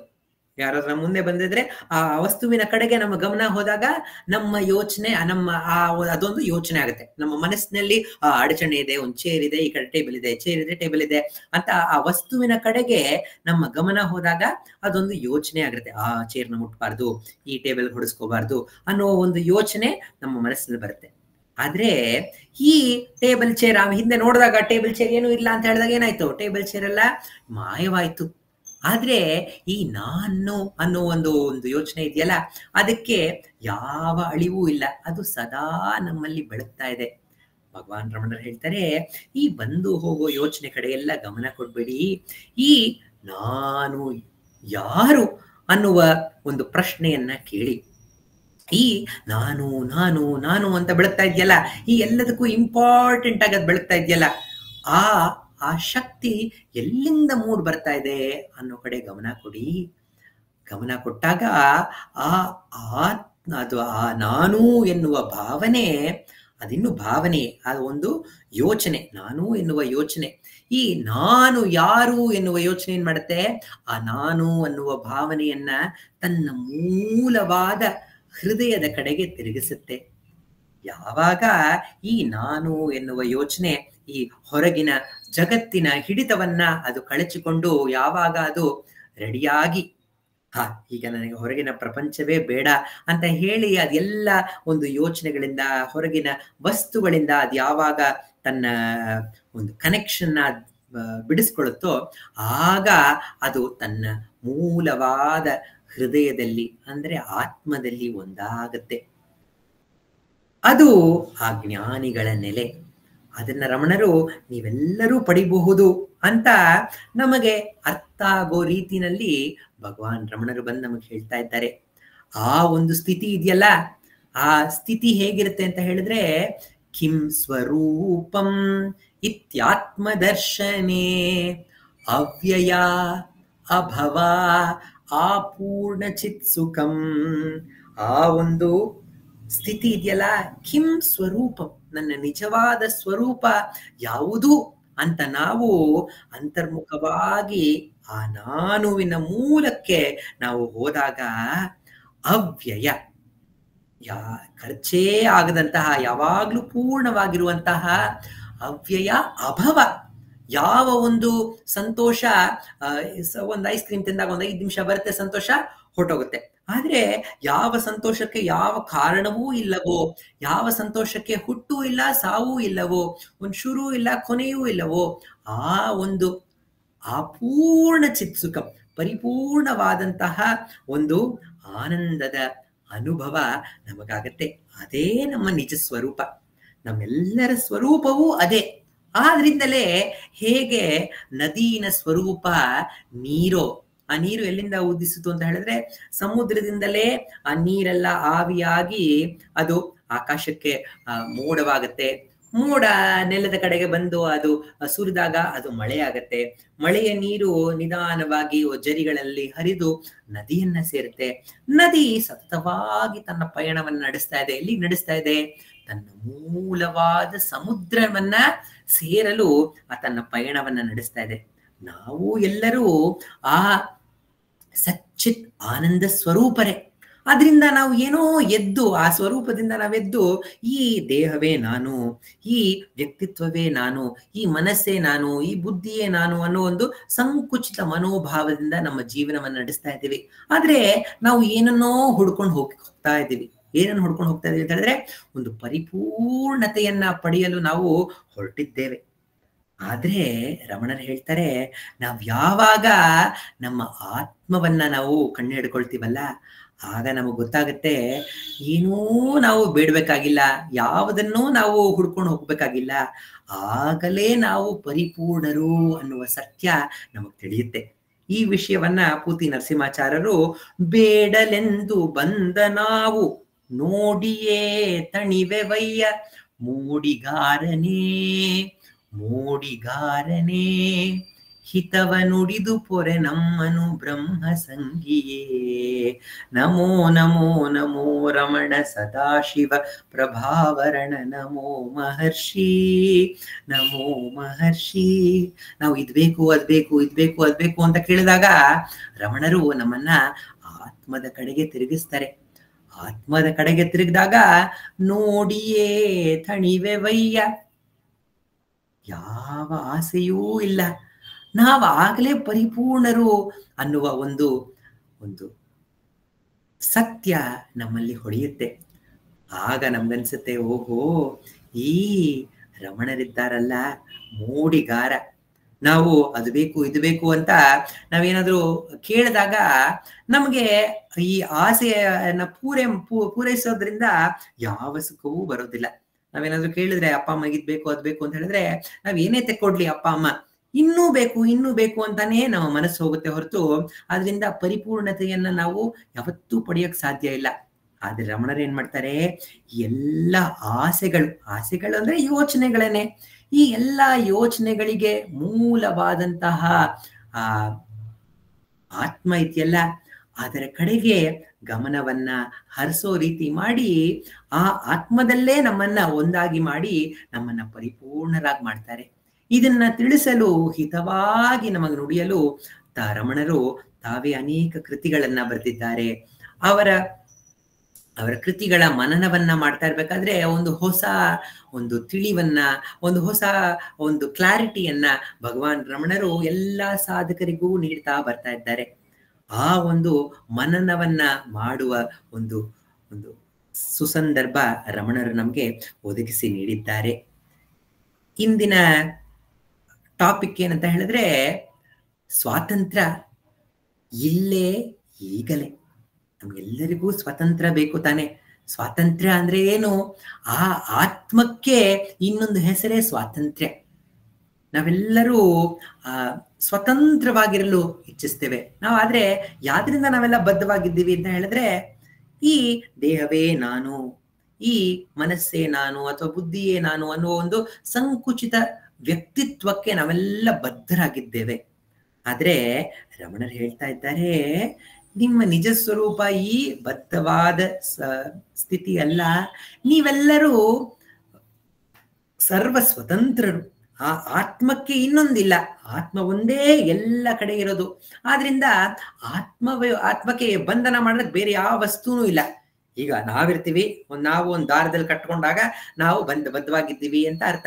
ಆದ್ರೆ ದಾರವೇ ಇಲ್ಲ, ದಾರವೂ ಆತ್ಮವೇ, ನೀವು ಆತ್ಮವೇ, ಎಲ್ಲವೂ ಆತ್ಮವೇ ಅಂತ ನಾವು ಯಾವಾಗ ತಿಳ್ಕೊಳ್ತೀವಲ್ಲ, ಆಗ ನಾವು ಸರ್ವ ಸ್ವತಂತ್ರ ಆಗ್ತೀವಿ ಅಂತ ಭಗವಾನ್ ರಮಣರು ನಮಗೆ ಮಾರ್ಗದರ್ಶನ ನೀಡ್ತಾ ಇದ್ದಾರೆ. ವಾಣಿಜಿ ಅವರು ನನ್ನ ಇಂಟ್ರೊಡಕ್ಷನ್ ಕೊಡ್ತಾ ಇರ್ಬೇಕಾದ್ರೆ, ನಮ್ಮ ರಮಣ ಮಹರ್ಷಿ ಸೆಂಟರ್ ಫಾರ್ ನರ್ರಿಂಗ್ ನಲ್ಲಿ ಅನೇಕ ನೃತ್ಯ ರೂಪಗಳನ್ನ ನಾವು ಮಾಡ್ತೇವೆ. ಈ ನೃತ್ಯ ರೂಪಕಗಳು ಬರೀ ಮನೋರಂಜನೆಗೆ ಮಾತ್ರ ಅಲ್ಲ, not only for entertainment, but ಅದರಿಂದ ಅನೇಕ ವಿಷಯಗಳನ್ನ ತಿಳಿಯುವಂತಹ ಒಂದು ಮಾರ್ಗ. It is not only for ನಾಟ್ಯ ಅನ್ನೋದು ಹಿರಿಯ ಋಷಿಗಳು ಮಾಡಿರುವ ತಪಸ್ಸಿನಿಂದ ನಮಗೆ ನೀಡಿರುವ ಒಂದು ಸಾಧನಾ ಮಾರ್ಗ. ಆ ಮಾರ್ಗ ಇದೆಯಲ್ಲ, ಆ ಮಾರ್ಗ not only for entertainment but ennobling and educating. So ನಮಗೆ ಆಟದ ಮೂಲಕ ನಮಗೆ ಪಾಠವನ್ನ ಕಲಿಸುವ ಮಾರ್ಗ. ನಮ್ಮ ಒಂದು ನೃತ್ಯ ರೂಪಕದಲ್ಲಿ ಹಂಸ ಅನ್ನುವ ಒಂದು ನೃತ್ಯ ರೂಪಕ, ಅದರಲ್ಲಿ ನಮ್ಮ ಹಿಮಾಲಯ ಪರ್ವತ, ಕೈಲಾಸದ ಪರ್ವತದ ಹತ್ರ ಮಾನಸ ಸರೋವರ ಅನ್ನುವ ಒಂದು ನಾವೆಲ್ಲ ಕೇಳಿರಬಹುದು, ಒಂದು ಲೇಕ್ ಇದೆ, ಒಂದು ದಿವ್ಯವಾದಂತಹ ಒಂದು ಲೇಕ್. ಅಲ್ಲಿ ಈ ವಿಶ್ವದಾದ್ಯಂತದಿಂದ ಎಲ್ಲ ಹಂಸಗಳು ಅಂದ್ರೆ ಸ್ವಾನ್ಸ್, ಅದೆಲ್ಲವೂ ಅಲ್ಲಿ ಒಂದು ಇಂಟರ್ನ್ಯಾಷನಲ್ ಕಾನ್ಫರೆನ್ಸ್ಗೆ ಅದೆಲ್ಲ ಬರುತ್ತೆ. ಆದ್ರೆ ಒಂದು ಹಾಡು ಬರುತ್ತೆ, ಸಾಲಾಗಿ ಹಾರುವುದು ಹಂಸ ಶ್ರೇಣಿ, ನೇರ ಮಾರ್ಗ ಹಿಡಿಯುವುದು ಹಂಸ ಶ್ರೇಣಿ. ಈ ರಾಗದ ಹೆಸರೇ ಹಂಸ ಶ್ರೇಣಿ. ನಮ್ಮ ಕರ್ನಾಟಕ ಸಂಗೀತದಲ್ಲಿ 25ಕ್ಕೂ ಹೆಚ್ಚಿನ ರಾಗಗಳಲ್ಲಿ ಹಂಸಧ್ವನಿ, ಹಂಸನಾದ, ಹಂಸಾನಂದಿ, ಈ ರೀತಿ ಹಂಸ ಶ್ರೇಣಿ, ಹಂಸ ನಾರಾಯಣಿ, ಹಂಸ ದೀಪಿಕಾ ಅನ್ನುವ, ಹಂಸ ವಿನೋದಿನಿ ಅನ್ನುವ ಅನೇಕ ರಾಗಗಳಲ್ಲಿ ಈ ಹಂಸದಿಂದ ಪ್ರೇರಣೆಯನ್ನ ಪಡೆದು ಅನೇಕ ರಾಗಗಳಿದೆ. ಈ ರಾಗ ಹಂಸ ಶ್ರೇಣಿ ಎನ್ನುವ ರಾಗ. ಸಾಲಾಗಿ ಹಾರುವುದು ಹಂಸ ಶ್ರೇಣಿ, ನೇರ ಮಾರ್ಗ ಹಿಡಿಯುವುದು ಹಂಸ ಶ್ರೇಣಿ, ಸರಿಗಪದಸ ಎಂದು ಹಂಸ ಶ್ರೇಣಿ, ಮೇಲೆ ಮೇಲೆ ಹಾರಿ ಹೋದ ಹಂಸ ಶ್ರೇಣಿ, ಸನಿಪ ಮಗಸ ಎಂದು ಹಂಸ ಶ್ರೇಣಿ, ಕೆಳಗೆ ಧರೆಯ ಸೇರುವುದು ಹಂಸ ಶ್ರೇಣಿ, ಸಾಲಾಗಿ ಹಾರುವುದು ಹಂಸ ಶ್ರೇಣಿ, ಹರಿಕಾಂಬೋಜದಿ ಬಂದ ಹಂಸ ಶ್ರೇಣಿ. ಈ ಹಂಸ ಶ್ರೇಣಿ ಅನ್ನೋ ರಾಗ ಹರಿಕಾಂಬೋಜಿ ಅನ್ನೋ ಒಂದು ರಾಗದಲ್ಲಿ ಜನ್ಯ ರಾಗ. ಆದ್ರಿಂದ ಹರಿಕಾಂಬೋಜದಿ ಬಂದ ಹಂಸ ಶ್ರೇಣಿ, ಬಹುದಾರಿ ಹಾರಿ ಬಂದ ಹಂಸ ಶ್ರೇಣಿ. ಈ ಬಹುದಾರಿ ಅಂತ ಇನ್ನೊಂದು ರಾಗ ಇದೆ, ಅದಕ್ಕೆ ಹತ್ರವಾದಂತಹ ರಾಗ. ಬಹುದಾರಿ ಹಾರಿ ಬಂದ ಹಂಸ ಶ್ರೇಣಿ, ಮೊದಲು ಕೂತು ನಿಂತು ಈ ಹಂಸ ಶ್ರೇಣಿ, ದುರಿತ ಗತಿಯ ಹಿಡಿಯುವುದು ಹಂಸ ಶ್ರೇಣಿ, ದಿಕ್ಕು ದಿಕ್ಕಿನಿಂದ ಬಂದ ಹಂಸ ಶ್ರೇಣಿ, ದಿಕ್ಕು ದಿಕ್ಕಿನಿಂದ ಬಂದ ಹಂಸ ಶ್ರೇಣಿ. ಎಲ್ಲಾ ಹಂಸಗಳು ಡೆಲಿಗೇಟ್ಸ್ ಫ್ರಮ್ ವೇರಿಯಸ್ ಕಂಟ್ರೀಸ್. ಆಸ್ಟ್ರೇಲಿಯಾದಿಂದ ಕರಿ ಹಂಸಗಳು, ಆಸ್ಟ್ರೇಲಿಯಾ, ಅಮೆರಿಕಾ ಅಲ್ಲೆಲ್ಲಾನು ಬೂದು ಬಣ್ಣದ ಹಂಸಗಳು. ಈ ರೀತಿ ನಾನಾ ಪ್ರದೇಶಗಳಿಂದ ನಾನಾ ರೀತಿಯ ಹಂಸಗಳೆಲ್ಲವೂ ನಮ್ಮ ಭಾರತದ ಬಿಳಿ ಹಂಸ, ಈ ಎಲ್ಲ ಹಂಸಗಳು ಆ ಮಾನಸ ಸರೋವರದಲ್ಲಿ ಸೇರಿ MC ಇಲ್ಲಿ ನೆರೆದಿರುವ ಎಲ್ಲ ಹಂಸರಿಗೆ ಸ್ವಾಗತ, ಸುಸ್ವಾಗತ. ಈ ಒಂದು ಸಮ್ಮೇಳನದ ಉದ್ದೇಶ ಏನು ಅಂತ ಹೇಳಿದ್ರೆ, ಯಾರು ಪರಮ ಜ್ಞಾನ ನೆಲೆಯನ್ನ ಪಡೆದಿರ್ತಾರಲ್ಲ ಅವರಿಗೆ ಪರಮಹಂಸ ಅಂತ ಕರೀತಾರೆ. ರಾಮಕೃಷ್ಣ ಪರಮಹಂಸ, ಈ ರೀತಿ ಅವ್ರನ್ನ ಹಂಸ ಅಂತ ಕರೀತಾರೆ. ಪರಮಹಂಸ, ಗ್ರೇಟ್ ಸ್ವಾನ್ ಅಂತ ಕರೀತಾರೆ. ಯಾವುದರಿಂದ ಅವ್ರನ್ನ ಆತರ ಕರೀತಾರೆ? ಯಾವುದನ್ನ, ವಾಟ್ ಮೇಕ್ಸ್ ಅ ಹಂಸ ಅ ಹಂಸ? ಯಾವುದು ಹಂಸವನ್ನ ಹಂಸವಾಗಿ ಮಾಡುತ್ತೆ? ಇದೇ ಈ ಕಾನ್ಫರೆನ್ಸ್ ನ ಒಂದು ವಿಷಯ. ಎಲ್ಲರೂ ಬಂದು ತಮ್ಮ ತಮ್ಮ ಒಂದು ಪೇಪರ್ಗಳನ್ನ ಮಂಡಿಸ್ಬೇಕು ಅಂತ ಹೇಳಿ ಅಲ್ಲ ಬಂದಿದ್ದಂತಹ ಎಲ್ಲ ವಿದ್ವಾಂಸ ಹಂಸಗಳನ್ನ ಅವರು ಸ್ವಾಗತಿಸ್ತಾರೆ. ಅದಕ್ಕಿಂತ ಮುಂಚೆ ಒಂದ್ ನಿಮಿಷ, ನಾವು ಈ ಪುಟ್ಟ ಪುಟ್ಟ ಮಕ್ಕಳೆಲ್ಲ ಬಂದಿದ್ದಾರೆ, ಅವರೆಲ್ಲರೂ ಯಾರು ಅಂತ ಹೇಳಿದ್ರೆ ಸ್ವಾನ್ಲಿಂಗ್ಸ್, ಸ್ವಾನ್ ಮರಿಗಳು, ಹಂಸದ ಮರಿಗಳು. ಅವ್ರನ್ನೆಲ್ಲ ಕೇಳೋಣ, ಅವರೆಲ್ಲ ಯಾತಕ್ಕೆ ಈ ಒಂದು ಇದಕ್ ಬಂದಿದ್ದಾರೆ, ಈ ಒಂದು ಸಮ್ಮೇಳನಕ್ಕೆ ಬಂದಿದ್ದಾರೆ ಅಂತ ಕೇಳೋಣ, ಅವರು ಮುಂದಕ್ಕೆ ಏನಾಗ್ಬೇಕಂತ ಇದ್ದಾರೆ ಅಂತ ಕೇಳೋಣ ಅಂತ ಹೇಳಿ ಅವರು ಎಲ್ಲರನ್ನ ಕೇಳ್ತಾರೆ. ಕೇಳಿದಾಗ ಒಂದು ಹಂಸದ ಮರಿ ಹೇಳುತ್ತೆ, ನಾನು ತುಂಬಾ ಶಕ್ತಿಶಾಲಿ ಆಗ್ಬೇಕು ಅಂತ ಒಂದು ಹಂಸ ಹೇಳುತ್ತೆ. ಇನ್ನೊಂದು ಹಂಸ ಹೇಳುತ್ತೆ, ನಾನು ಸುಂದರವಾಗಬೇಕು, ಅದಕ್ಕೇನೆ ನಾನು ಅದರ ಒಂದು ಸೀಕ್ರೆಟ್ ನ ತಿಳಿಯಲು ಇಲ್ಲಿಗೆ ಬಂದಿದ್ದೇನೆ.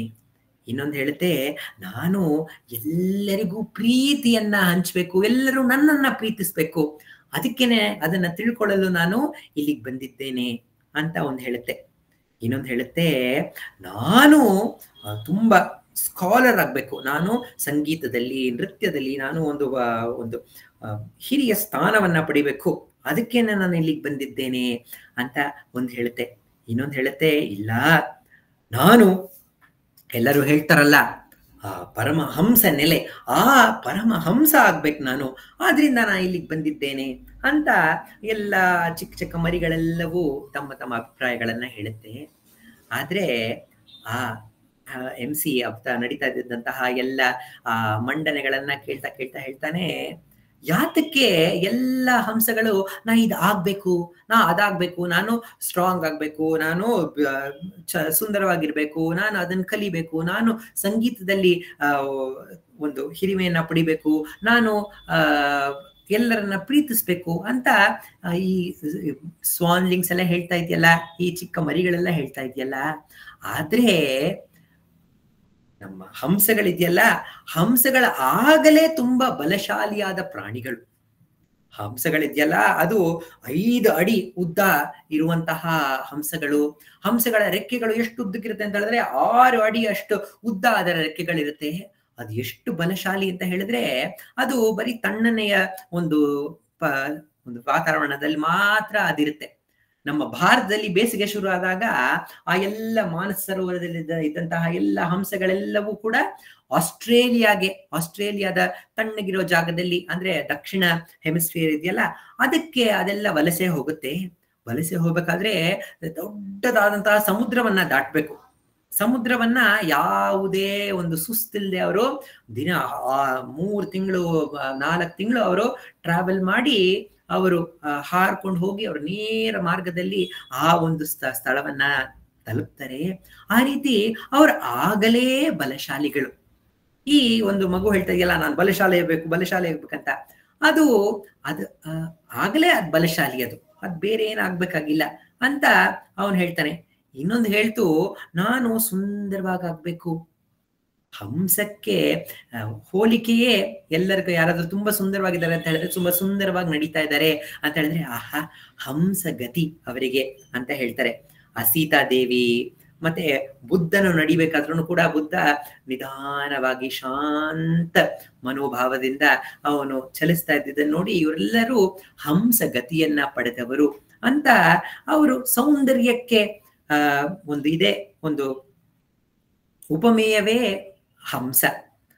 ಹಂಸಗಳನ್ನ ನಾವು ನಮ್ಮ ಭಾರತೀಯ ಕರಕುಶಲ ಕಲೆಗಳಲ್ಲಿ ಅಂತ ಹೇಳಿದ್ರೆ ಸಾರಿಗಳಲ್ಲಿ ಮತ್ತೆ ಒಂದು ದೀಪದ ಮೇಲೆ ಹಂಸದ ಒಂದು ಡಿಸೈನ್ ಅನ್ನು ನೋಡ್ತೀವಿ. ಯಾವುದೇ ಒಂದು ಸುಂದರವಾಗಿರುವಂತಹ ನಮ್ಮ ಇಂಡಿಯನ್ ಟ್ರೆಡಿಷನ್ ತಗೊಂಡ್ರೆ, ದೇವಾಲಯಕ್ಕೆ ಹೋದ್ರೆ ಒಂದು ಇಂಡಿಯನ್ ಪ್ಯಾಟರ್ನ್ಗಳನ್ನ ನೋಡಿದಾಗ ಸುಂದರವಾದಂತಹ ಹಂಸಗಳ ಚಿತ್ರಣವನ್ನ ನಾವು ನೋಡ್ತೇವೆ. ಸೊ ಆಗಲೇ ಅದು ಹಂಸ ಸುಂದರವಾಗಿದೆ, ಆದ್ರಿಂದಲೇ ನಾವು ಆ ಸೌಂದರ್ಯಕ್ಕೆ ಹಂಸವನ್ನ ನಾವು ಹೋಲಿಸ್ತೇವೆ. ಇನ್ನೊಂದು ಹೇಳ್ತು, ನಾನು ತುಂಬಾ ಬುದ್ಧಿಶಾಲಿ ಆಗ್ಬೇಕು ಅಂತ.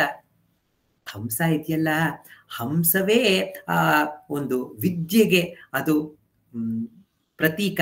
ಆದ್ರಿಂದಲೇ ಬ್ರಹ್ಮನಿಗೂ, ಅಂದ್ರೆ 4 ವೇದಗಳನ್ನ ಅರಿತಂತಹ ಬ್ರಹ್ಮನಿಗೂ, ಎಲ್ಲ ವಿದ್ಯೆಗಳನ್ನ ಅರಿತಂತಹ ಸರಸ್ವತಿಗೂ ವಾಹನ ಯಾವುದು ಅಂತ ಹೇಳಿದ್ರೆ ಹಂಸವೇ. ಹಂಸ ಇದೆಯಲ್ಲ, ಅದು ಸಂಗೀತಕ್ಕೂ ಕೂಡ ಅದೇ ಪ್ರೇರಣೆ. ನಾವೆಲ್ಲ ಕೇಳಿದಲ್ಲ, ಈ ಹಂಸ ರಾಗಗಳಿವೆ, ಹಂಸ ತಾಳಗಳಿವೆ. ಸ್ವಾನ್ ಅನ್ನೋ ಪದಕ್ಕೆ ಇಂಗ್ಲಿಷ್ನಲ್ಲಿ ಅರ್ಥವೇ ಟು ಸಿಂಗ್ ಅಂತ ಅರ್ಥ, ಅಥವಾ ಒಂದು ಹಾಡು ಅಂತ ಅರ್ಥ. ಆದ್ರಿಂದ ಆಗಲೇ ಅದು ಹಾಡಿನ ಪ್ರತೀಕ ಸ್ವಾನ್, ಹಂಸ. ನಾವು ಏನನ್ನ ಹುಡುಕ್ತಾ ಇದ್ದೇವೆ? ಯಾವುದು ಹಂಸವನ್ನ ಹಂಸವಾಗಿ ಮಾಡುತ್ತೆ? ಬಲ ಹಂಸವನ್ನ ಮಾಡುತ್ತೆ ಅಂತ ಹೇಳಿದ್ರೆ, ಹಂಸಕ್ಕಿಂತಲೂ ಬಲಕ್ಕೆ ನಾವು ಕೊಡುವಂತಹ ಉದಾಹರಣೆ ಗರುಡ. ಆ ಗರುಡ ಹಂಸ ಆಗಿರ್ಬೋದಲ್ಲ, ಆದ್ರೆ ಪರಮ ಗರುಡ ಅಂತ ಯಾರು ಕರೆಯೋದಿಲ್ಲ. ಈ ಸೌಂದರ್ಯಕ್ಕೆ ಪ್ರತೀಕ ಅಂತ ಹೇಳಿದ್ರೆ ನವಿಲು ಸುಂದರವಾಗಿದೆ, ನವಿಲನ್ನ ನಾವು ಸುಂದರವಾಗಿರೋ ಪಕ್ಷಿ ಅಂತ ಹೇಳ್ಬೋದಲ್ಲ. ಆದ್ರೆ ಸೌಂದರ್ಯವೇ ಹಂಸದ ಪ್ರತೀಕ ಅಂತ ಹೇಳಿದ್ರೆ ಪರಮ ನವಿಲುಗಳು ಅಂತ ಕರಿಬೇಕಾಗಿತ್ತು. ಆದ್ರೆ ಅದರ ಕಲಿತಾರಲ್ಲ, ಪರಮ ಹಂಸ ಅಂತ ಕರೀತಾರೆ ಜ್ಞಾನಿಗಳನ್ನ.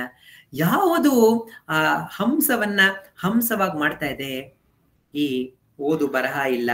ಈಗ ಗಾನ ಅಂತ ಹೇಳಿದ್ರೆ ಕೋಗಿಲೆಯ ಗಾನವನ್ನ ಎಲ್ಲರೂ ಹೊಗಳ್ತಾರೆ. ಸೊ ಅದು ಹಂಸ ಆಗಿರ್ಬೇಕು. ಬರೀ ಬಿಳಿ ಬಣ್ಣವು ಮಾತ್ರ ಹಂಸ ಅಂತ ಹೇಳಿದ್ರೆ, ಈ ಕೊಕ್ರೆ ಕೂಡ ಬಿಳಿಗಿದೆ, ಕೊಕ್ರೆ ಕೂಡ ಹಂಸ ಅಂತ ಆಗ್ಬೋದು. ಅಲ್ಲ, ಹಂಸದಲ್ಲಿ ಬರೀ ಬಿಳಿ ಹಂಸಗಳು ಮಾತ್ರ ಇಲ್ಲ, ಬೂದು ಮತ್ತೆ ಕರಿ ಹಂಸಗಳು ಕೂಡ ಇದೆ. ಅದೆಲ್ಲ ಹಂಸ ಅಲ್ವಾ? ಅದು ಹಂಸವೇ ತಾನೆ. ಯಾವುದು ಹಂಸವನ್ನ ಹಂಸವಾಗಿ ಮಾಡುತ್ತೆ ಅಂತ ಅವರೆಲ್ಲರೂ ಒಂದು ಚರ್ಚೆಯಲ್ಲಿ ಇರ್ಬೇಕಾದ್ರೆ, ನಮ್ಮ ವೇದಗಳಲ್ಲಿ ಮತ್ತೆ ಉಪನಿಷತ್ಗಳಲ್ಲಿ ಪುರಾಣಗಳಲ್ಲಿ ನೀಡಿರುವಂತಹ ಒಂದು ಉದಾಹರಣೆ ಇದೆ. ಹಂಸಕ್ಕೆ ಯಾವುದೋ ಒಂದು ಶಕ್ತಿ ಇದೆ. ಯಾವ ಶಕ್ತಿ ಅಂತ ಹೇಳಿದ್ರೆ, ಈ ನೀರು ಮತ್ತೆ ಹಾಲನ್ನ ನಾವು ಬೆರೆಸಿ ನಾವು ಆ ಹಂಸಕ್ಕೆ ಕೊಟ್ಟಾಗ, ಹಂಸ ಬರೀ ಹಾಲನ್ನ ಮಾತ್ರ ಕುಡಿದು ನೀರನ್ನ ಅಲ್ಲೇ ಬಿಡುತ್ತೆ.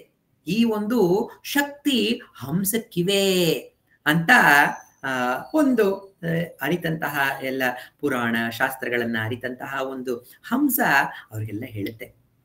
ಆದ್ರೆ ಈ ಒಂದು ವಿಷಯ ನಮ್ಗೆ ಯಾರಿಗೂ ಗೊತ್ತಾಗ್ತಾ ಇಲ್ವಲ್ಲ, ನಾವ್ ಯಾರನ್ನು ಆ ರೀತಿ ಮಾಡೇ ಇಲ್ವಲ್ಲ. ಈಗ ನೀರನ್ನು ಮತ್ತೆ ಹಂಸವನ್ನ, ನೀರು ಮತ್ತೆ ಹಾಲನ್ನ ಎರಡು ಮಿಕ್ಸ್ ಮಾಡಿಕೊಟ್ಟಾಗ ನಮ್ಗೆ ಅದನ್ನ ಸೆಗ್ರಿಗೇಟ್ ಮಾಡುವಂತಹ ಶಕ್ತಿ ಈಗಿನ ಹಂಸಕ್ಕಿಲ್ವಲ್ಲ. ಸೊ ಹಳೆ ಕಾಲದಲ್ಲಿ ಮಾತ್ರ ಆಯ್ತಾ, ಈಗಿಲ್ವಾ? ಈಗ ನಾವೆಲ್ಲ ಹಂಸರಲ್ವಾ ಅಂತ ಹೇಳಿದಾಗ ಅವರೆಲ್ಲ ಯೋಚನೆ ಮಾಡ್ತಾ ಇರ್ಬೇಕಾದ್ರೆ, ಒಂದು ಅಗ್ಲಿ ಡಕ್ಲಿಂಗ್ ಅಂತ ಹೇಳಿದ್ರೆ ಯಾವುದೋ ಒಂದು ಬಾತುಕೋಳಿ, ಅದು ಎಲ್ಲರಿಂದ ಅದು ಒಂದ್ ಸ್ವಲ್ಪ ಬೇರೆಯವರಿಂದ ಬೇರೆಯಾಗಿತ್ತಲ್ಲ. ಅದರಿಂದ ಅವನ ಮನೆಯಿಂದ ಅದು ಬಿಟ್ಟು ಹೊರಗಡೆ ಪ್ರಪಂಚಕ್ಕೆ ಬಂದಿರುತ್ತೆ. ಅದು ದಿನವೂ ಈ ಸುಂದರವಾದಂತಹ ಹಂಸಗಳನ್ನ ನೋಡಿ, ನಾನೂ ಈ ಹಂಸಗಳ ರೀತಿ ಸುಂದರವಾಗಬೇಕು, ಹಂಸಗಳ ರೀತಿ ನಾನೂ ಆಗ್ಬೇಕು ಅಂತ ಹೇಳಿ ಆ ಒಂದು ಬಾತುಕೋಳಿ ಮನದಲ್ಲೇ ನೆನೆದು ಈ ಹಂಸಗಳೆಲ್ಲ ಎಲ್ಲ ಹೋಗ್ತಾ ಇದೆಯಲ್ಲ ಅಂತ ಹೇಳಿ ಅದು ಆ ಹಂಸಗಳ ಹಿಂದೆ ಓಡಿ ಬಂದು ಅದು ಆ ಸಮ್ಮೇಳನದಲ್ಲಿ ಭಾಗವಾಗಿದೆ. ಯಾವುದರಿಂದ ನಾವು ಹಂಸ ಆಗ್ಬೋದು ಅಂತ ತಿಳಿಯಲು, ಆ ಸೀಕ್ರೆಟ್ನ ತಿಳಿಯಲು ಅದು ಕಾಯ್ತಾ ಕೂತ್ಕೊಂಡಿದೆ. ಆಗ ಅವರು, ಇಲ್ಲಿ ಯಾರು ಹಾಲನ್ನ ನೀರಿಂದ ಬೇರ್ಪಡಿಸಲು ಸಾಧ್ಯ ಅಂತ ಕೇಳಿದಾಗ ಯಾವ ಹಂಸವೂ ಕೈ ಎತ್ತೋದಿಲ್ಲ. ಆದ್ರೆ ಈ ಬಾತುಕೋಳಿ ಹೇಳುತ್ತೆ, ನಾನು ಮಾಡಲು ಸಾಧ್ಯ ಅಂತ ಹೇಳಿ ಅದು ಹಾಲನ್ನ ಮಾತ್ರ ಸ್ವೀಕರಿಸಿ ನೀರನ್ನ ಮಾತ್ರ ಅಲ್ಲಿ ಬಿಡುತ್ತೆ. ಆದ್ರೆ ಆ ಬಾತುಕೋಳಿ ಹೇಳುತ್ತೆ, ನೋಡಿ, ಈ ಒಂದು ವಿದ್ಯೆಯನ್ನ, ಹಂಸಗಳನ್ನ ನೋಡಿ ನೋಡಿ ನೋಡಿ ನೋಡಿ ನಾನೂ ಹಂಸವಾಗ್ಬೇಕು ಅಂತ ಹೇಳಿ ಆ ಒಂದು ತೀವ್ರವಾದ ನನ್ನ ಒಂದು ಸಾಧನೆಯಿಂದ, ಒಂದು ಪ್ರಯತ್ನದಿಂದ ನಾನು ಈ ವಿದ್ಯೆಯನ್ನ ಕಲ್ತಿದ್ದೇನೆ. ಆದ್ರೆ ಎಲ್ಲರೂ ಹೇಳ್ತಾ ಇದ್ದಾರೆ, ನಾನು ಬರೀ ಬಾತುಕೋಳಿ ಅಲ್ಲ, ನಾನು ಕೆಟ್ಟವಾಗಿ ಕಾಣುವಂತಹ ಕುರೂಪಿಯಾದಂತಹ ಬಾತುಕೋಳಿ, ನಾನು ಯಾವತ್ತೂ ಹಂಸ ಆಗಲು ಸಾಧ್ಯವಿಲ್ಲ ಅಂತ ಹೇಳಿ ಆ ಬಾತುಕೋಳಿ ಕಣ್ಣೀರನ್ನ ಇಡ್ತಾ ಇರ್ಬೇಕಾದ್ರೆ, ಒಂದು ಪರಮ ಹಂಸ, ಒಂದು ಜ್ಞಾನಿ ಹಂಸ ಬಂದು ಹೇಳುತ್ತೆ, ಓ ನನ್ನ ಸ್ನೇಹಿತೆಯೇ, ನೀನೇ ಹಂಸ, ನಾವೆಲ್ಲರೂ ಹಂಸವೇ. ಹಂಸ ಅಂತ ಹೇಳಿದ್ರೆ ಏನು? ಅಹಂ ಸ ಅಂತ ಹೇಳಿದ್ರೆ ಆ ಬ್ರಹ್ಮ ವಸ್ತುವೇ ನಾವೆಲ್ಲರೂ ಆತ್ಮಸ್ವರೂಪರೇ. ಆದ್ರೆ ನಾವು ಈ ದೇಹವೇ ನಾನು, ಈ ಒಂದು ಯೋಚನೆಯೇ ನಾನು, ಇದೊಂದೇ ನಾನು, ಈ ಬಲವೇ ನಾನು, ಸೌಂದರ್ಯವೇ ನಾನು ಅಂತ ನಮ್ಮನ್ನ ನಾವು ಈ ರೀತಿ ಒಂದು ಇಮೇಜ್ ಅನ್ನ ನಾವು ಬೆಳೆಸ್ಕೊಂಡು ಅದನ್ನೇ ಹಿಡ್ಕೊಂಡಿದೀವಲ್ಲ. ಆದ್ರಿಂದ ನಾವು ನಿಜವಾದ ಹಂಸ ಆಗ್ತಾ ಇಲ್ಲ. ಯಾವಾಗ ಈ ತಪ್ಪು ಫಾಲ್ಸ್ಹುಡ್, ಈ ಸುಳ್ಳನ್ನ ನಾವು ಯಾವಾಗ ಬಿಟ್ಟು ಈ ಎಲ್ಲ ನಮ್ಮ ಕಾಣುವಂತಹ ವಸ್ತುಗಳಲ್ಲಿ ಸತ್ಯ ಯಾವುದು ಯಾವುದು ಸದಾ ನಮ್ಮಲ್ಲಿ ಬೆಳಗ್ತಾ ಇದೆ ಅನ್ನುವ ಸತ್ಯವನ್ನ ನಾವು ಯಾವಾಗ ತಿಳ್ಕೊಳ್ತೀವಲ್ಲ, ಆಗ ನಾವು ನಿಜವಾದ ಪರಮಹಂಸರಾಗ್ತೇವೆ ಅಂತ ಆ ಒಂದು ಹಂಸ, ಪರಮಹಂಸ ಉಪದೇಶವನ್ನ ನೀಡುತ್ತೆ. ಈ ಜ್ಞಾನಿಗಳೇನ್ ಮಾಡಿದ್ದಾರೆ ಅಂತ ಹೇಳಿದ್ರೆ, ನಾವು ನಮ್ಮ ಕಣ್ಣಿಂದ ನಾವೇನ್ ನೋಡ್ತೀವಲ್ಲ, ನಾವು ಬರೀ ಇದು ಇವ್ರು ಬೇರೆ ಇವ್ರು ಬೇರೆ ಅಂತ ಹೇಳಿ ಈ ಮನಸ್ಸಿನ ಒಂದು ಕನ್ನಡಿಯಿಂದ ನಾವು ಈ ಜಗತ್ತನ್ನ ನೋಡ್ತಾ ಇದ್ದೇವೆ. ಆದ್ರಿಂದ ನಮಗೆಲ್ಲವೂ ಬೇರೆ ಬೇರೆ ಬೇರೆ ಬೇರೆ ವಸ್ತುವಾಗಿ ಕಾಣ್ತಾ ಇದೆ. ಹೇಗೆ ನಾವು ಒಂದೇ ಮಣ್ಣಿನಿಂದ ಬೇರೆ ಬೇರೆ ಸೈಜಿನ ಪಾಟ್ಗಳನ್ನ ಮಾಡಿ ಈ ಸೈಜ್ ಬೇರೆ ಇದ್ ಬೇರೆ ಇದ್ ಬೇರೆ ಅಂತ ಹೇಳ್ತೀವಲ್ಲ, ಆ ರೀತಿ ನಮ್ಮ ಎಲ್ಲವೂ ಇರೋದು ಒಂದೇ ವಸ್ತು, ಎಲ್ಲವೂ ಮಾಡಿರೋದು ಒಂದೇ ಮಣ್ಣಿನಿಂದ.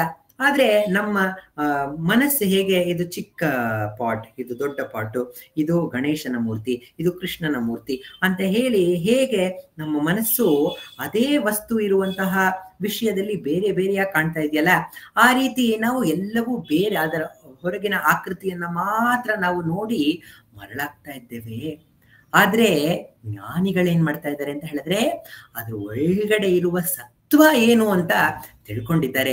ಆ ಸತ್ವವನ್ನ ಮಾತ್ರ ಗ್ರಹಿಸುವ ಶಕ್ತಿ ಅವರಿನಲ್ಲಿದೆ. ಆದ್ರಿಂದ ಅವರು ಪರಮ ಜ್ಞಾನಿಗಳು, ಅವರನ್ನ ಪರಮ ಹಂಸ ಅಂತ ಕರೀತಾರೆ. ನಾವೆಲ್ಲರೂ ಆ ಹಂಸ ಆಗಬಹುದು. ನಾವೆಲ್ಲರೂ ಆಗಲೇ ಆ ಹಂಸವೇ. ನಾವು ಆಗ್ಲೇ ನಾವು ಇವ್ರ ಮಕ್ಕಳೆಲ್ಲ ಏನ್ ಹೇಳಿದ್ರು, ನಾನು ಅದಾಗ್ಬೇಕು, ನಾನು ಆಗ್ಬೇಕು, ನಾ ಇದಾಗ್ಬೇಕು ಅಂತ ಎಲ್ಲರೂ ಏನೋ ಆಗ್ಬೇಕು ಅಂತ ಹೋಗ್ತಾ ಇದ್ದಾರೆ. ನಾನು ಜ್ಞಾನವನ್ನ ಪಡಿಬೇಕು, ನಾನು ಸ್ವಾತಂತ್ರ್ಯವನ್ನ ಪಡಿಬೇಕು, ನಾನು ಶಾಂತಿಯನ್ನ ಪಡಿಬೇಕು, ನಾನು ಸಂತೋಷವನ್ನ ಪಡಿಬೇಕು ಅಂತ ಏನೋ ಪಡಿಬೇಕು ಅಂತ ಹೊರಮುಖವಾಗಿ ನಾವು ನೋಡ್ತಾ ಇದ್ದೇವೆ. ಆದ್ರೆ ನಿಜವಾಗಲೂ ನಾವೇನನ್ನು ಹುಡುಕ್ತಾ ಇದ್ದೀವಲ್ಲ, ಅದನ್ನ ನಾವು ಆಗ್ಲೇ ಆಗಿದ್ದೇವೆ. ಅದನ್ನ ನಾವು ತಿಳ್ಕೊಳ್ಳೋದು ಮಾತ್ರ ನಾವು ಮಾಡ್ಬೇಕಾಗಿರುವಂತಹ ಕೆಲಸ. ಭಗವಾನ್ ರಮಣರು ಏನು ಉದಾಹರಣೆ ಕೊಡ್ತಾರೆ ಅಂತ ಹೇಳಿದ್ರೆ, ಯಾರು ತಮ್ಮ ಕಂಠದಲ್ಲೇ ಒಂದು ಸರವನ್ನ ಹಾಕೊಂಡು ನನ್ನ ಸರ ಕಳೆದೋಯ್ತು ಅಂತ ಎಲ್ಲಾ ಕಡೆ ಹುಡುಕ್ತಾ ಇರ್ತಾರೆ. ಸಿಗದೆ ತುಂಬಾ ಬೇಜಾರು ಮಾಡ್ಕೊಂಡು ಅವ್ರು ಕೂತಿರ್ಬೇಕಾದ್ರೆ ಯಾರೋ ಒಬ್ರು ಗೆಳತಿ ಬಂದು, ಏನಾಯ್ತು, ಏನನ್ ಕಳ್ಕೊಂಡಿದ್ಯಾ, ಅದಕ್ಕೆ ಸಪ್ಪಗಿದ್ಯಾ ಅಂತ ಹೇಳಿದಾಗ, ನನ್ನ ಹತ್ರ ಒಂದು ತುಂಬಾ ಸುಂದರವಾಗಿದಂತಹ ಒಂದು ಕಾಸಿ ಮಾಲೆ ಇತ್ತು, ಅದೆಲ್ಲೋ ಕಳೆದೋಯ್ತು, ಅದಕ್ಕೆ ತುಂಬಾ ದುಃಖದಲ್ಲಿದ್ದೇನೆ ಅಂತ ಹೇಳಿದಾಗ, ಅವಳು ನೀನ್ ಕತ್ತಲ್ಲೇ ಹಾಕೊಂಡಿದ್ಯಲ್ಲ ಅದೇನಾ ಅಂತ ಕೇಳಿದಾಗ, ಅಯ್ಯೋ ಹೌದು, ಇದೇ ನಾವು ಹುಡುಕ್ತಾ ಇದ್ದಿದ್ದಂತಹ ಸರ ಅಂತ ಹೇಗೆ ಅವಳು ಗೊತ್ತಾಗತ್ತಲ್ಲ, ಆ ರೀತಿ ನಮ್ಮ ಕಂಠದಲ್ಲೇ ನಾವು ಪರಿಪೂರ್ಣತೆಯ ಒಂದು ಸರವನ್ನ ಹಾಕೊಂಡಿದ್ದೇವೆ. ಆದ್ರೆ ಅದನ್ನ ಎಲ್ಲಿ ಹುಡುಕ್ತಾ ಇದ್ದೇವೆ? ಹೊರಮುಖವಾಗಿ ಹುಡುಕ್ತಾ ಇದ್ದೇವೆ. ನಾವು ಈ ಬಂಧನದಲ್ಲಿದ್ದೇವೆ. ಈ ಕೆಲಸ ಮುಗಿದೋದ್ಮೇಲೆ ನಾನು ಸಂತೋಷವಾಗಿರ್ಬೋದು. ಇಲ್ಲಿ ನನಗೆ ತುಂಬಾ ಬೆಂಗಳೂರಿನಲ್ಲಿ ತುಂಬಾ ಕಷ್ಟ ಆಗ್ತದೆ, ಇಲ್ಲಿಂದ ಬೇರೆ ಕಡೆ ಎಲ್ಲಾದ್ರೂ ಹೋಗ್ಬಿಟ್ರೆ, ಒಂದು ಬೆಟ್ಟದ ಮೇಲೆ, ಹಿಮಾಲಯದ ಮೇಲೆ ಹೊರಟೋದ್ರೆ ನನಗೆ ಆನಂದ ಸಿಗುತ್ತೆ ಅಂತ ನಾವೇನ್ ಮಾಡ್ತಾ ಇದೀವಿ? ನಮ್ಮ ಒಂದು ಸ್ವಾತಂತ್ರ್ಯವನ್ನೇ ಇಲ್ಲಿಲ್ಲ, ಬೇರೆ ಎಲ್ಲೋ ಇದೆ, ಶಾಂತಿ ಇಲ್ಲಿಲ್ಲ, ಬೇರೆ ಯಾವಾಗೋ ಸಿಗುತ್ತೆ ಅಂತ ನಾವು ಅದನ್ನ ಪೋಸ್ಟ್ಪೋನ್ ಮಾಡ್ತಾ ಇದ್ದೀವಿ. ಆದ್ರೆ ಭಗವಾನ್ ರಮಣರು ಏನ್ ಹೇಳ್ತಾ ಇದ್ದಾರೆ, ಆ ಒಂದು ಆನಂದ, ಆ ಒಂದು ಸ್ವಾತಂತ್ರ್ಯ ಇಲ್ಲೇ ಈಗಲೇ ನಾವು ಪಡಿಬಹುದು, ಅದು ಇಲ್ಲೇ ಇದೆ. ಆದ್ರೆ ನಾವ್ ಯಾತಕ್ಕೆ ಈ ತರ ನಾವು ಬಂಧದಲ್ಲಿದ್ದೀವಿ ಅಂತ ನಮ್ಗೆ ಅನ್ಸುತ್ತೆ ಅಂತ ಹೇಳಿದ್ರೆ, ಇನ್ನೊಂದು ಉದಾಹರಣೆಯನ್ನ ಕೊಡ್ತಾರೆ. ಒಬ್ಬ ಯಾತ್ರಿಕ, ಅವನ ಹತ್ರ 20 ಕತ್ತೆಗಳಿರುತ್ತೆ. ಆ ಕತ್ತೆಗಳನ್ನ ಹಿಡ್ಕೊಂಡು ಅವನು ಒಂದು ಊರಿಂದ ಇನ್ನೊಂದು ಊರಿಗೆ ಅದನ್ನ ಮಾರಲು ಅವನ ಹಳ್ಳಿಯಿಂದ ಹೊರಟಿರ್ತಾನೆ. ಹೊಡ್ತಾ ಸಂಜೆ ಆಗ್ಬಿಡುತ್ತೆ. ದಿನವೆಲ್ಲ ನಡೆದು ತುಂಬಾ ದಣದಿರ್ತಾನೆ. ಅಲ್ಲಿ ಯಾವುದೋ ಒಂದು ಛತ್ರ ಕಾಣಿಸುತ್ತೆ ಯಾವುದೋ ಒಂದು ಊರಿನಲ್ಲಿ. ಆ ಛತ್ರಕ್ಕೆ ಹೋಗಿ ಆ ಒಂದು ಛತ್ರದ ಮಾಲೀಕನನ್ನ ಕೇಳಿ, ಇಲ್ಲಿ ರಾತ್ರಿ ಉಳ್ಕೋಬಹುದಾ ಅಂತ ಕೇಳಿ, ಆಯ್ತು ಉಳ್ಕೊಳ್ಳಿ, ಈ ಕತ್ತೆಗಳೆಲ್ಲ ಇಲ್ಲೇ ಕಟ್ಟಾಕಿ ಅಂತ ಹೇಳಿ ಒಂದು ಜಾಗವನ್ನ ತೋರಿಸ್ತಾರೆ. ಆಗ ಜಾಗವನ್ನ ತೋರಿಸಿದಾಗ ಅವನ ಹತ್ರ ಇದ್ದಿದ್ದಂತಹ ಒಂದು ಹಗ್ಗ, ಆ ಹಗ್ಗದಲ್ಲಿ 19 ಕತ್ತೆಗಳನ್ನ 19 ಕತ್ತೆಗಳನ್ನ ಈಸಿಯಾಗಿ ಕಟ್ಬಿಡ್ತಾನೆ. ಆದ್ರೆ ಈ 20ನೇ ಕತ್ತೆಯನ್ನ ಕಟ್ಟೋದಕ್ಕೆ ಅವನ ಹತ್ರ ಹಗ್ಗ ಇಲ್ಲ. ಆಗ ಅಯ್ಯೋ ಅವನ ಹತ್ರ ಮಾಲೀಕನ ಹತ್ರ ಹೋಗಿ ಏನಾದ್ರು ಎಕ್ಸ್ಟ್ರಾ ಹಗ್ಗ ಏನಾದ್ರು ಇದೆಯಾ ನಿಮ್ಮ ಹತ್ರ? ಒಂದು ಕತ್ತೆಯನ್ನ ಕಟ್ಟಲು ಹಗ್ಗ ಸಾಕಾಗ್ತಾ ಇಲ್ಲ ನನಗೆ ಅಂತ ಹೇಳಿದಾಗ, ನನ್ನ ಹತ್ರ ಹಗ್ಗ ಇಲ್ಲ, ಆದ್ರೆ ಒಂದು ಉಪಾಯ ಹೇಳ್ತೀನಿ ನೋಡಿ. ಈ ಕತ್ತೆಗಳಿಗೆ ಜಾಸ್ತಿ ಬುದ್ಧಿ ಇಲ್ಲ. ನೀವೇನ್ ಗೊತ್ತಾ ಮಾಡಿ, ಸುಮ್ನೆ ಅದ ಕತ್ತೆಗೆ ಕಟ್ಟೋ ರೀತಿನಲ್ಲಿ ಒಂದು ಆಕ್ಷನ್ ಅನ್ನ ಮಾಡಿ ಆ ಒಂದು ಕಂಬಕ್ಕೆ ಕಟ್ಬಿಡಿ, ಟೈಟ್ ಕಟ್ಟೋ ತರ ಆಕ್ಟಿಂಗ್ ಮಾಡಿ ಬಂದ್ ಮಲ್ಕೊಳ್ಳಿ, ಅದು ಎಲ್ಲೂ ಹೋಗೋದಿಲ್ಲ, ಅಲ್ಲೇ ಇರುತ್ತೆ ಅಂತ ಹೇಳಿ ಆ ಕತ್ತೆಗೆ ಈ ತರ ಒಂದು ಎತ್ಕೊಡ್ತಾರೆ. ಇವನು ಬೇರೆ ಏನು ಉಪಾಯ ಇಲ್ಲ, ದಾರ ಇಲ್ಲ, ಹಗ್ಗ ಇಲ್ಲ, ಇನ್ನೇನ್ ಮಾಡೋದು ಗೊತ್ತಾಗ್ತಾ ಇಲ್ಲ ಅವನ್ಗೆ. ನಾವು ತುಂಬಾ ಸುಸ್ತು ಬೇರೆ ಆಗ್ಬಿಟ್ಟಿದೆ, ನಿದ್ದೆ ಮಾಡ್ಬೇಕು, ಏನೋ ಹೇಳಿದ್ದಾರೆ, ನೋಡೋಣ ಪ್ರಯತ್ನ ಮಾಡೋಣ ಅಂತ ಹೇಳಿ ಆ ಹಗ್ಗ ಕಟ್ಟೋ ರೀತಿನಲ್ಲಿ ಅವನು ಆಕ್ಷನ್ ಅನ್ನ ಮಾಡಿ ಅದನ್ನ ಆ ಒಂದು ಸ್ತಂಭಕ್ಕೆ ಕಟ್ಟಿ ಮಲ್ಕೊಳ್ತಾನೆ. ಬೆಳಗ್ಗೆ ಎದ್ದು ನೋಡ್ತಾನೆ, 20 ಕತ್ತೆಗಳು ಅಲ್ಲೇ ನಿಂತ್ಕೊಂಡಿದೆ. ಎಲ್ಲಿ ಅವನು ಇಟ್ಬಿಟ್ಟಿದ್ನಲ್ಲ ಅಲ್ಲೇ ಇವೆ. ಇವನಿಗೆ ತುಂಬಾ ಸಂತೋಷ ಆಯ್ತು. ಆಹಾ, ಇಲ್ಲೇ ಇದೆ, ಎಲ್ಲಾ ಕತ್ತೆಗಳು ಎಲ್ಲೂ ಹೋಗಿಲ್ಲ ನನಗೆ ಅಂತ ಹೇಳಿ ಆ ಮಾಲೀಕನಿಗೆ ಧನ್ಯವಾದವನ್ನ ಹೇಳಿ ಎಲ್ಲ ಹಗ್ಗವನ್ನ ತೆಗೆದು ಎಲ್ಲಾ ಕತ್ತೆಗಳನ್ನ ತಿರ್ಗಾ ಮತ್ತೆ ಹೊರಡಿಸ್ತಾ ಇರ್ತಾನೆ. ಎಲ್ಲಾ ಕತ್ತೆಗಳು ಮುಂದೆ ಹೊರಡಕ್ ಶುರು ಮಾಡಿದೆ. ಆದ್ರೆ ಈ 20ನೇ ಕತ್ತೆ ಮುಂದಕ್ಕೆ ಹೋಗ್ತಾ ಇಲ್ಲ, ಅಲ್ಲೇ ನಿಂತ್ಕೊಂಡಿದೆ. ಆಗ ಇವನು ಇದೇನಪ್ಪ ಇದು, ಈ ಕತ್ತೆ ಮುಂದಕ್ಕೆ ಹೋಗ್ತಾ ಇಲ್ವಲ್ಲ ಅಂತ ಹೇಳಿ ಎಷ್ಟೇ ಪ್ರಯತ್ನ ಮಾಡ್ತಾನೆ, ದೂಕ್ತಾ ಇದ್ದಾನೆ, ಆದ್ರೂ ಆ ಕತ್ತೆ ಅಲ್ಲೇ ನಿಂತ್ಕೊಂಡಿದೆ. ಹೋಗಿ ಮಾಲೀಕನ ಹತ್ರ ಹೇಳ್ತಾನೆ, ಸ್ವಾಮಿ ಒಂದು ಕತ್ತೆ ಹೋಗ್ತಾನೆ ಇಲ್ಲ ಮುಂದಕ್ಕೆ, ಅಲ್ಲೇ ನಿಂತ್ಕೊಂಡ್ಬಿಟ್ಟಿದೆ ಅಂತ ಹೇಳಿದಾಗ ಅವನು ಮಾಲೀಕ ನೆನ್ಪಿಟ್ಕೊಂಡು ಹೇಳ್ತಾನೆ, ನಿನ್ನೆ ನೀನು ಆ ಒಂದು ಕತ್ತೆಯನ್ನ ಈ ತರ ದಾರದಲ್ಲಿ ಈ ತರ ಹಿಂಗೆ ಆಕ್ಟಿಂಗ್ ಮಾಡು ಅಂತ ಹೇಳಿದ್ನಲ್ಲ, ಆ ಕತ್ತೆನೇನಾ ಇದು ಅಂತ ಕೇಳ್ತಾನೆ. ಹೌದು, ಅದೇ ಕತ್ತೆ ಇದು. ಹಂಗಂತ ಹೇಳಿದ್ರೆ ಏನ್ ಮಾಡ್ಬೇಕು, ನೀನು ಬಿಚ್ಚೋ ತರ ಆಕ್ಟಿಂಗ್ ಮಾಡ್ಬೇಕು ಇನ್ನೊಂದ್ಸತಿ ಅಂತ ಹೇಳ್ತಾನೆ. ಆಯ್ತು ಅಂತ ಹೇಳಿ ಅದೇ ರೀತಿ ಬಿಚ್ಚೋ ತರ ಆಕ್ಟಿಂಗ್ ಮಾಡಿದ ಕೂಡ್ಲೆ ಆ ಕತ್ತೆ ಮತ್ತೆ ಮುಂದೆ ಹೋಗಲು ಪ್ರಯತ್ನ ಮಾಡ್ತಾ ಇದೆ. ಆದ್ರಿಂದ ಇದು ಈ ಉದಾಹರಣೆ ಕೊಟ್ಟು ಏನ್ ಹೇಳ್ತಾರೆ ಅಂತ ಹೇಳಿದ್ರೆ, ಆ ಕತ್ತೆಗಳ ಬಗ್ಗೆ ನಾವು ನಗ್ತೀವಲ್ಲ, ನಾವೂನು ಅದೇ ಮೂಢ ಕತ್ತೆಗಳೇ ನಾವು. ಯಾವುದೋ ಒಂದು ಕಾಣದೇ ಇರುವಂತಹ ಒಂದು ಹಗ್ಗ ನಮ್ಮನ್ನ ಬಿಗಿದು ಹಿಡ್ಕೊಂಡಿದೆ. ನಮ್ಗೆ ಈ ಒಂದು ಬಿಗಿತದಿಂದ ನಾವು ಸಂಕುಚಿತವಾಗಿದ್ದೇವೆ. ಇದರಿಂದ ನಮಗೆ ಆ ಅಪರಿಮಿತ ಆನಂದದ ಅನುಭವ ನಮಗೆ ಆಗ್ತಾ ಇಲ್ಲ ಅಂತ ನಾವೆಲ್ಲರೂ ಬಂಧನದಲ್ಲಿರೋ ರೀತಿನಲ್ಲಿ ನಮಗೆ ಅನಿಸ್ತಾ ಇದೆ. ಆದ್ರೆ ದಾರ ಎಲ್ಲಿದೆ? ದಾರ ಇಲ್ಲವೇ ಇಲ್ಲ, ಬಂಧನವೇ ಇಲ್ಲ. ಭಗವಾನ್ ರಮಣರು ಹೇಳ್ತಾರೆ, ನಮ್ಗೆ ಏನ್ ಗೊತ್ತಿದ್ದು ಅಂತ ಹೇಳಿದ್ರೆ, ನಮ್ಮ ಮನಸ್ಸಿದೆಯಲ್ಲ, ನಮ್ಮ ಮನಸ್ಸು ಬರೀ ದ್ವಂದ್ವವನ್ನ ಮಾತ್ರ ಅರ್ಥಕೊಡುತ್ತೆ. ಸುಖ ಅಂತ ಹೇಳಿದ್ರೆ ಯಾವಾಗ ದುಃಖ ಇಲ್ವೋ ಅದು ಸುಖ, ಯಾವಾಗ ಬಂಧನ ಇಲ್ವೋ ಅದು ಮುಕ್ತಿ, ಯಾವಾಗ ಇದಿಲ್ವೋ ಆಗದು. ಆ ರೀತಿ ನಮ್ಮ ಮನಸ್ಸು they only work with opposites, ವಿರುದ್ಧಾರ್ಥಕ ಪದ ಮಾತ್ರ ನಮಗೆ ತಿಳಿಯುತ್ತೆ. ಆದ್ರೆ ಈ ಒಂದು ಸ್ವತಂತ್ರ ಇದೆಯಲ್ಲ, ನಮ್ಮ ನಿಜವಾದ ಸ್ವರೂಪ ಇದೆಯಲ್ಲ, ಬಂಧ ಮುಕ್ತಿ ಅತೀತವಾದಂತಹ ಸುಖ, ಬಂಧ ಮುಕ್ತ್ಯತೀತಂ ಪರಂ ಸುಖಂ, ಆ ಅಪರಿಮಿತವಾದ ಆನಂದ, ಆ ಸ್ವಾತಂತ್ರ್ಯ ಇದೆಯಲ್ಲ, ಅದು ಈ ಮನಸ್ಸಿಗೆ ಅರ್ಥ ಆಗದೆ ಇರುವಂತಹ ಒಂದು ಸ್ವಾತಂತ್ರ್ಯ. ಆ ಸ್ವಾತಂತ್ರ್ಯ ಯಾವುದು ಅಂತ ಹೇಳಿದ್ರೆ ನಮ್ಮ ಬೇಸಿಸ್ ಆದಂತಹ ಸ್ವಾತಂತ್ರ್ಯ, ನಮ್ಮ ನಿಜ ಸ್ವರೂಪವೇ ಸ್ವಾತಂತ್ರ್ಯ. ಆದ್ರೆ ಒಬ್ಬ ನಟ ಇರ್ತಾನೆ, ಆ ನಟ ಏನ್ ಮಾಡ್ತಾನೆ, ಒಂದು ಸೀನ್ ನಲ್ಲಿ ಅವನು ರಾಜನಾಗಿರ್ತಾನೆ, ಸರ್ವ ಸ್ವತಂತ್ರವಾದ ರಾಜ. ಮತ್ತೊಂದು ಸೀನ್ ಅದೇ ರಾಜ ಅವನನ್ನ ಜೈಲಿಗೆ ಹಾಕ್ಬಿಟ್ಟು ಅವನು ತುಂಬಾ ಕೆಟ್ಟ ಸ್ಥಿತಿಯಲ್ಲಿರ್ತಾನೆ. ಮುಂದಿನ ಸೀನ್ ಯಾರೋ ಬಂದು ಅವನನ್ನ ಬಚಾವ್ ಮಾಡಿ ಅವನನ್ನ ಪಾರ್ ಮಾಡಿದ್ರು, ಅದು ಬೇರೆ ಸೀನ್. ಈ ಎಲ್ಲಾ ಸೀನ್ ನಡೀತಾ ಇರ್ಬೇಕಾದ್ರೆ ಎಲ್ಲಾ ಪಾತ್ರವನ್ನ ಅವನು ತುಂಬಾ ಚೆನ್ನಾಗಿ ಮಾಡ್ತಾ ಇರ್ತಾನೆ. ಆದ್ರೆ ಅವನ ನೆಲೆ ಏನು? ಅವನು ನಿಜವಾಗ್ಲೂ ಬಂಧನಲ್ಲಿದ್ನ? ನಿಜವಾಗ್ಲೂ ರಾಜನಾಗಿದ್ನ? ಇಲ್ಲ, ಅವನ್ ಬರೀ ಒಂದು ಆಕ್ಟರ್ ಆಗಿದ್ದ. ಆ ರೀತಿ ರಮಣರು ಹೇಳ್ತಾರೆ, ನಮ್ಮ ನಿಜವಾದ ಸ್ವರೂಪ ಇದೆಯಲ್ಲ, ಅದು ಸರ್ವ ಸ್ವತಂತ್ರವಾದ ಸ್ವರೂಪ. ಅದ್ರ ಮೇಲೆ ಈ ಮನಸ್ಸೇನ್ ಮಾಡ್ತಾ ಇದೆ, ಇದು ಬಂಧನ, ಇದು ಸ್ವತಂತ್ರ ಅಂತ ಅದು ಈ ಭೇದ ಭಾವಗಳನ್ನ ಮಾಡ್ತಾ ಇದೆ. ಆದ್ರೆ ನಮ್ಮ ನಿಜ ಸ್ವರೂಪ ಇದೆಯಲ್ಲ, ಈ ಬಂಧ ಮುಕ್ತಿ ಅತೀತಂ ಪರಂ ಸುಖಂ. ಈ ಸುಖವನ್ನ ಯಾವಾಗ ಪಡಿಬಹುದು? ವಿಂದತಿ ಇಹ ಜೀವಸ್ತು ದೈವಿಕ. ಆ ಒಂದು ಸ್ವಾತಂತ್ರ್ಯವನ್ನ ಇಲ್ಲೇ ಈಗಲೇ ಪಡಿಬಹುದು. ಎಲ್ಲ ನಮ್ಗೆ ನಾವೇನ್ ಅನ್ಕೋಬಹುದು ಅಂತ ಹೇಳಿದ್ರೆ, ಈ ದೇಹ ಇರೋದ್ರಿಂದಲೇ ಎಲ್ಲ ಪ್ರಾಬ್ಲಮ್. ಈ ದೇಹವನ್ನ ಬಿಟ್ಟು ನಾವು ಹೊಟ್ಟೋದಾಗ ನಮಗೆ ಯಾವ ಪ್ರಾಬ್ಲಮ್ ಇಲ್ಲ ಅಂತ ನಮಗೆ ಅನ್ಸೋದು ರೀತಿ ಇದೆ. ಎಷ್ಟೊಂದು ಜನ ಇದೇ ಒಂದು ತಪ್ಪು ಒಂದು ಕಲ್ಪನೆಯಿಂದ ಅವ್ರೇನ್ ಮಾಡ್ತಾರೆ ಅಂತ ಹೇಳಿದ್ರೆ ತಮ್ಮ ಜೀವನವನ್ನೇ ಅವರು ಬಿಟ್ಟು ಹೋಗಲು ಅವರು ಪ್ರಯತ್ನ ಮಾಡ್ತಾ ಇರ್ತಾರೆ. ಆದ್ರೆ ಅದರಿಂದ ನಿಜವಾದ ಸಂತೋಷ ಬರೋದಿಲ್ಲ. ಭಗವಾನ್ ರಮಣರು ಹೇಳ್ತಾರೆ, ಅದು ನಾವು ಈ ದೇಹವೇ ಅಲ್ಲ, ಈ ಬಂಧನವೇ ನಾವಲ್ಲ ಅನ್ನುವ ಸತ್ಯವನ್ನ ನಾವು ಯಾವಾಗ ತಿಳ್ಕೊಳ್ತೀವಲ್ಲ, ಆವಾಗ ನಾವು ಸರ್ವ ಸ್ವತಂತ್ರವಾಗ್ತೀವಿ. ಆ ಸ್ವಾತಂತ್ರ್ಯ ಇಲ್ಲೇ ಈಗಲೇ ಇದೆ. ಯಾವಾಗೂ ನಾವು ಈ ದೇಹವನ್ನ ಬಿಡ್ಬೇಕಾದ್ರೆ ಆ ಸ್ವಾತಂತ್ರ್ಯ ಸಿಗುತ್ತೆ ಅಂತ ಅಲ್ಲ, ಅಥವಾ ಮುಂಚೆ ನಾವು ಚಿಕ್ಕ ಮಕ್ಕಳಿರ್ಬೇಕಾದ್ರೆ ಸ್ವಾತಂತ್ರ್ಯವಾಗಿದ್ವಿ ಈಗಿಲ್ಲ ಅನ್ನೋ ವಿಷಯನೂ ಇಲ್ಲ. ನಾವು ಸರ್ವ ಸ್ವತಂತ್ರರೇ. ಇಲ್ಲೇ ಈಗಲೇ ಆ ಸ್ವಾತಂತ್ರ್ಯವನ್ನ ನಾವು ಅನುಭವಿಸಬಹುದು. ಅದೇ ನಮ್ಮ ನಿಜ ಸ್ವರೂಪ. ನಿಜ ಸ್ವರೂಪದ ಯಾವುದೋ ಒಂದು ವಸ್ತು ನಮ್ಮನ್ನ ಅದು ಮುಚ್ಚಿಡ್ತಾ ಇದೆ. ಯಾವುದು ಅಂತ ಹೇಳಿದ್ರೆ ಈ ಮನಸ್ಸು ಎನ್ನುವ ಒಂದು ವಸ್ತುವೆ. ಈ ಮನಸ್ಸು ಇದೆಯಲ್ಲ, ಇದು ಹಾಫ್ ಲೈಟ್ ಅಂತ ಹೇಳ್ತಾರೆ. ಹಾಫ್ ಲೈಟ್ ಅಂದ್ರೆ ಹೇಳಿದ್ರೆ ಅರ್ಧ ಬೆಳಕನ್ನ ಸೃಷ್ಟಿ ಮಾಡುವಂತಹ ವಸ್ತು. ಅದಕ್ಕೆ ರಮಣರು ಒಂದು ಉದಾಹರಣೆ ಕೊಡೋದೇನು ಅಂತ ಹೇಳಿದ್ರೆ, ಒಬ್ಬ ಒಂದು ಮನೆಯ ಕೊಠಡಿಯಲ್ಲಿ ಓದ್ತಾ ಇದ್ದಾನೆ. ರಾತ್ರಿ ಓದ್ತಾ ಇರ್ಬೇಕಾದ್ರೆ ಅವನು ಕಿಟಕಿನ ನೋಡ್ತಾನೆ. ಕಿಟಕಿ ಹತ್ರ ಒಂದು ದೊಡ್ಡದೊಂದು ದೈತ್ಯಾಕಾರವಾದಂತಹ ಒಂದು ಶ್ಯಾಡೋ ಅಂದ್ರೆ ಏನು, ಒಂದು ಪ್ರತಿಬಿಂಬ.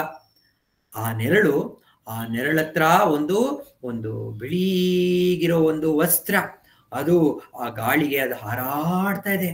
ಅವನು ಅದನ್ನ ನೋಡಿದ ತಕ್ಷಣ ಅಯ್ಯೋ ಯಾವುದೋ ಒಂದು ಭೂತ ಆಚೆ ಕಡೆ ಬಂದು ನಿಂತ್ಕೊಂಡ್ಬಿಟ್ಟಿದೆ ಅಂತ ಹೆದರಿಕೆ ಪಟ್ಕೊಂಡು ಅವನು ತಕ್ಷಣ ಬಾಗ್ಲನ್ನ ಹಾಕಿ, ಕಿಟಕಿಯ ಬಾಗ್ಲನ್ನ ಹಾಕಿ ಅವನು ಹೋಗಿ ಮಲ್ಕೊಂಡ್ಬಿಡ್ತಾನೆ. ಮುಂದಿನ ಬೆಳಗ್ಗೆ ಅವನಿಗೆದ್ದು, ಅಯ್ಯೋ ನಿನ್ನೆ ರಾತ್ರಿ ಏನ್ ನೋಡ್ದೆ ನಾನು, ಯಾವುದೋ ಒಂದು ದೈತ್ಯಾಕಾರವಾದಂತಹ ಭೂತವನ್ನ ನೋಡಿದ್ನಲ್ಲ, ಈಗ ಇನ್ನೂ ಅಲ್ಲಿ ಕೂತ್ಕೊಂಡಿದ್ಯಾ ಅಂತ ಹೇಳಿ ಅವನು ಕಿಟಿಯ ಬಾಗ್ಲನ್ನ ನಿಧಾನಕ್ಕೆ ಹೆದರ್ಕೊಂಡು ಅದನ್ನ ತೆಗಿತಾನೆ. ತೆಗೆದು ನೋಡಿದಾಗ ಅಲ್ಲೇನ್ ಕಾಣಿಸುತ್ತೆ, ಅಲ್ಲಿ ಯಾವುದೋ ಒಂದು ಲ್ಯಾಂಪ್ ಪೋಸ್ಟ್, ಒಂದು ದಾರಿ ದೀಪದ ಒಂದು ಕಂಬ. ಆ ಕಂಬಕ್ಕೆ ಯಾವುದೋ ಒಂದು ವಸ್ತ್ರ ಸಿಕ್ಕಾಕೊಂಡು ಅದು ಆ ಗಾಳಿಗೆ ಹಾರಾಡ್ತಾ ಇದೆ. ಈ ಅರ್ಧಂಬರ್ಧ ಬೆಳಕಿದೆಯಲ್ಲ, ಈ ಮನಸ್ಸಿನ ಅರ್ಧಂಬರ್ಧ ಬೆಳಕಿಂದ ನಮ್ಮಲ್ಲಿ ಇಲ್ಲದ ಒಂದು imagination of problems, imagination of worries create ಆಗಿ ನಾವು ಏನೋ ಒಂದು ಭಯ ಶುರುವಾಗಿ ಅದರಿಂದ ನಾವು ಕಷ್ಟಪಡ್ತಾ ಇದ್ದೇವೆ.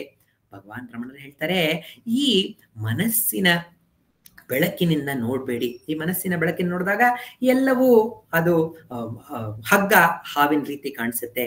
ಆದ್ರಿಂದ ನಾವು ನಿಜವಾದ ಆತ್ಮದ ಬೆಳಕಿನ ಕಡೆಗೆ ಯಾವಾಗ ತಿರುಗ್ತೀವೋ, ಯಾವಾಗ ಆ ಸೂರ್ಯನ ಬೆಳಕು ಪ್ರಕಾಶಮಾನವಾಗಿ ಬೆಳಗ್ತಾ ಇದೆಯೋ, ಆಗ ಎಲ್ಲವೂ ನಮಗೆ ಇದೆಲ್ಲವೂ ಇಷ್ಟೇ ತಾನೆ, ಇದೆಲ್ಲವೂ ಬರೀ ಸುಳ್ಳೆ ತಾನೆ ಎನ್ನುವ ಸತ್ಯ ನಮ್ಮ ಹೃದಯದಲ್ಲಿ ಬೆಳಗುತ್ತೆ. ಅದಕ್ಕೇನೆ ರಮಣರು ಆ ಆತ್ಮದ ಬೆಳಕಿನ ಕಡೆಗೆ ನಮ್ಮನ್ನ ಕರೆದೊಯ್ಯಲು ಆತ್ಮವಿಚಾರ ಎನ್ನುವ ಮಾರ್ಗವನ್ನ ನೀಡಿದ್ದಾರೆ. ನಮ್ಮ ಮನಸ್ಸೇನ್ ಮಾಡ್ತಾ ಇದೆ ಅಂತ ಹೇಳಿದ್ನಲ್ಲ, ಅದು ಅರ್ಧ ಬೆಳಕನ್ನ ನೀಡುವಂತಹ ಒಂದು ಸೋರ್ಸ್ ಆಫ್ ಲೈಟ್. ಅದು ಬೆಳಕನ್ನ ಕೊಡ್ತಾ ಇದೆ. ಆದ್ರೆ ಇದೇನ್ ಮಾಡ್ತಾ ಇದೆ, ಈ ಚಲನಚಿತ್ರದಲ್ಲಿ ಏನ್ ಮಾಡ್ತಾರೆ ಅಂತ ಹೇಳಿದ್ರೆ ಅದು ಬೆಳಕಿನ ಆಟವೇ. ಅಲ್ಲಿಂದ ಪ್ರೊಜೆಕ್ಟರ್ ನಲ್ಲಿ ಒಂದು ಬಲ್ಬ್ ಇದೆ, ಅದರಿಂದಾನೇ ಆ ಬೆಳಕಿನ ಮುಂದೆ ಏನಾಗ್ತಾ ಇದೆ, ಒಂದು ಫಿಲಂ ಹಿಂಗ್ ಹೋಗ್ತಾ ಇದೆ ಮುಂದೆ. ಆ ಒಂದು ಫಿಲಂ ಏನ್ ಮಾಡ್ತಾ ಇದೆ, ಬೆಳಕು ಮತ್ತೆ ಆ ಒಂದು ನೆರಳಿನ ಒಂದು ಆಟದ ಮೂಲಕ ಒಂದು ಚಿತ್ರವನ್ನ, ಈ ಜಗತ್ತೆನ್ನುವ ಒಂದು ಚಲನಚಿತ್ರವನ್ನ ಅದು ಮೂಡಿಸ್ತಾ ಇದೆ. ಆ ಚಲನಚಿತ್ರದಲ್ಲಿ ನಾನಾ ರೀತಿಯ ಪ್ರಸಂಗಗಳು ಬರ್ತಾ ಇದೆ. ಒಂದು ಆನಂದಮಯವಾದ ಪ್ರಸಂಗ, ದುಃಖ ಭರಿತ ಪ್ರಸಂಗ, ಮತ್ತೆ ಒಂದು ಫೈಟಿಂಗ್ ಪ್ರಸಂಗ, ಈ ರೀತಿ ನಾನಾ ಪ್ರಸಂಗಗಳ ಒಳಗೆ ನಾವು ಮುಳುಗೋಗಿದ್ದೇವೆ. ಅದೆಲ್ಲ ಯಾವುದು ಅಂತ ಹೇಳಿದ್ರೆ ಈ ಮನಸ್ಸಿನ ಅರ್ಧ ಬೆಳಕಿನ ಆಟ. ರಮಣರು ಹೇಳ್ತಾರೆ, ಆ ಅರ್ಧ ಬೆಳಕಿನ ಆಟ ಕಡೆ ಗಮನ ಕೊಟ್ಟು ಆ ಒಂದು ಕಥೆಯಲ್ಲಿ ಮುಳುಗೋಕ್ಕಿಂತ ಬದಲು ನಾವೇನ್ ಮಾಡ್ಬೇಕು ಅಂತ ಹೇಳಿದ್ರೆ, ಈ ಮನಸ್ಸಿಗೆ ಈ ಅರ್ಧ ಬೆಳಕಿನ ಮೂಲವಾದಂತಹ ಸೋರ್ಸ್ ಯಾವುದು, ಈ ಮನಸ್ಸು ಎಲ್ಲಿಂದ ಬರ್ತಾ ಇದೆ, ಅದರ ಕಡೆಗೆ ನಮ್ಮ ಗಮನವನ್ನ ಹರಿಸಿದಾಗ ಅದು ನಮ್ಮನ್ನ ಆತ್ಮದ ಬೆಳಕಿನ ಕಡೆಗೆ, ಯಾವ ಬೆಳಕು ಪರಿಪೂರ್ಣವಾಗಿದೆಯೋ ಆ ಬೆಳಕಿನ ಕಡೆಗೆ ನಮ್ಮನ್ನ ಕರೆದೊಯ್ಯುತ್ತೆ. ಅದಕ್ಕೆ ನಾವೇನ್ ಅಭ್ಯಾಸ ಮಾಡ್ಬೇಕು ಅಂತ ಹೇಳಿದ್ರೆ, ನಾವು ಆತ್ಮ ವಿಚಾರಕ್ಕೆ ಕೂತ್ಕೊಂಡಾಗ ಈ ನಮ್ಮ ಮನಸ್ಸಿದೆಯಲ್ಲ, ಆ ಅರ್ಧ ಬೆಳಕಿನ ಮನಸ್ಸು ಯೋಚನೆಯ ರೂಪದಲ್ಲಿ ನಮ್ಮ ಮುಂದೆ ಪ್ರಕಟವಾಗುತ್ತೆ. ಈ ಯೋಚನೆಗಳನ್ನ ನಾವು ಹಿಂಬಾಲಿಸಿದ್ರೆ ಅದಕ್ಕೆ ಕೊನೆಯೇ ಇಲ್ಲ. ಅದು ಇಲ್ಲದ ಒಂದು ಕಷ್ಟಗಳನ್ನ ಕೊಡ್ತಾ, ಒಂದು ಇಲ್ಲದ ಚಿಂತೆಯನ್ನ ಕೊಡ್ತಾ ನಮ್ಮ ದುಃಖದ ಸ್ಥಿತಿ ಕರೆದುಕೊಂಡು ಹೋಗುತ್ತೆ. ಅದ್ರ ಬದಲು ಯೋಚನೆ ಎದ್ದ ಕ್ಷಣದಲ್ಲೇ ಯಾರಿಗೆ ಈ ಯೋಚನೆ? ನನಗೆ, ನನ್ನೊಳಗಿಂದ ಈ ಯೋಚನೆ ಬರ್ತಾ ಇದೆ, ಆದ್ರಿಂದ ಇದು ನನ್ನ ಯೋಚನೆ. ಹಾಗಾದ್ರೆ ನಾನು ಯಾರು ಎಂಬ ಪ್ರಶ್ನೆಯನ್ನ ಕೇಳ್ತಾ ನಮ್ಮ ಗಮನವನ್ನ ಈ ಅರ್ಧ ಬೆಳಕಿನ ಒಂದು ಮನಸ್ಸೆನ್ನುವ ಈ ಪ್ರಿಸಮ್ ಮೂಲಕ ಈ ಜಗತ್ತನ್ನ ನೋಡದೆ ಅದರ ಮೂಲವಾದ ಹೃದಯದ ಕಡೆಗೆ ಯಾವಾಗ ಗಮನ ಕೊಡ್ತೀವಲ್ಲ, ಈ ನಾನು ಯಾರು ಪ್ರಶ್ನೆಯನ್ನ, ಈ ವಿಚಾರವನ್ನ ಸತತವಾಗಿ ಆನಂದದಿಂದ ನಾವ್ ಯಾವಾಗ ಅದನ್ನ ಮಾಡ್ತೀವಲ್ಲ, ಆಗ ಆ ಆತ್ಮದ ಬೆಳಕು ತಾನಾಗಿಯೇ ಅದು ಹೊಳೆಯುತ್ತೆ. ಆ ತಾನಾಗಿಯೇ ನಾವು ಹೊಳೆದಾಗ ಈ ಎಲ್ಲ ಕಾಲ್ಪನಿಕ ಕಷ್ಟಗಳು, ಬಂಧನಗಳು ಎಲ್ಲವೂ ತೀರಿ ನಮ್ಮ ನಿಜ ಸ್ವರೂಪವೇ ಸರ್ವ ಸ್ವತಂತ್ರವಾದಂತಹ ಸ್ವರೂಪ ಅನ್ನುವ ಸತ್ಯ ನಮಗೆ ತಿಳಿಯುತ್ತೆ. ಇದೇ ನಮ್ಮ ಜೀವನದ ಉದ್ದೇಶ. ಇದೇ ನಾವು ಈ ದೇಹ ತಾಳಿ ಬಂದಂತಹ ಜೀವನದ ಉದ್ದೇಶ ಅಂತ ಭಗವಾನ್ ರಮಣರು ಹೇಳ್ತಾ ಇದ್ದಾರೆ.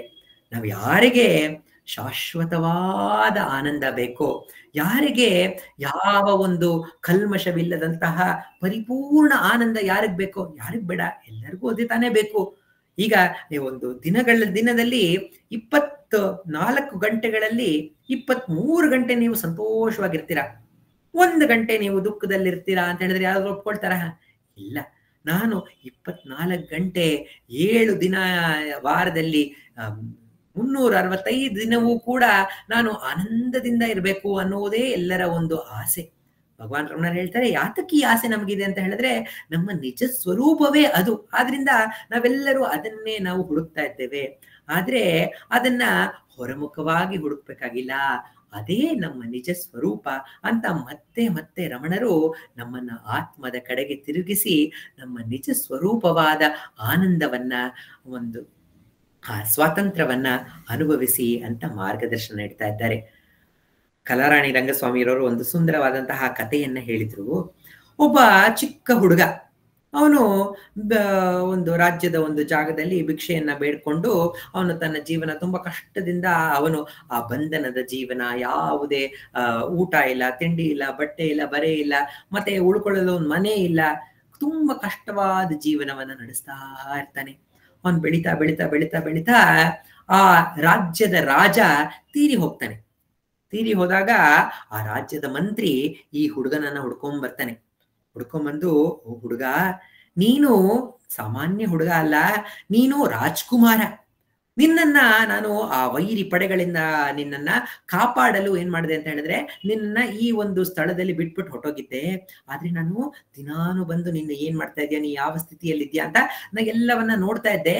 ನೋಡು, ಈಗ ರಾಜ ಈಗ ತೀರಿ ಹೋಗಿದ್ದಾನೆ, ಒಂದು ರಾಜನ ಅಗತ್ಯ ಇದೆ, ಆದ್ರಿಂದ ನೀನು ಬಂದು ರಾಜನಾಗು ಅಂತ ಹೇಳಿ ಆ ಹುಡುಗನನ್ನ ಒಂದು ಅರಮನೆಗೆ ಕರೆದುಕೊಂಡು ಹೋಗಿ ಅವನನ್ನ ರಾಜನನ್ನಾಗಿ ಮಾಡ್ತಾನೆ. ರಾಜನನ್ನಾಗಿ ಮಾಡಿ ಆ ಎಲ್ಲ ರಾಜ್ಯಭಾರವನ್ನ ಆನಂದದಿಂದ ನಡೆಸ್ತಾ ಇದ್ದಾನೆ.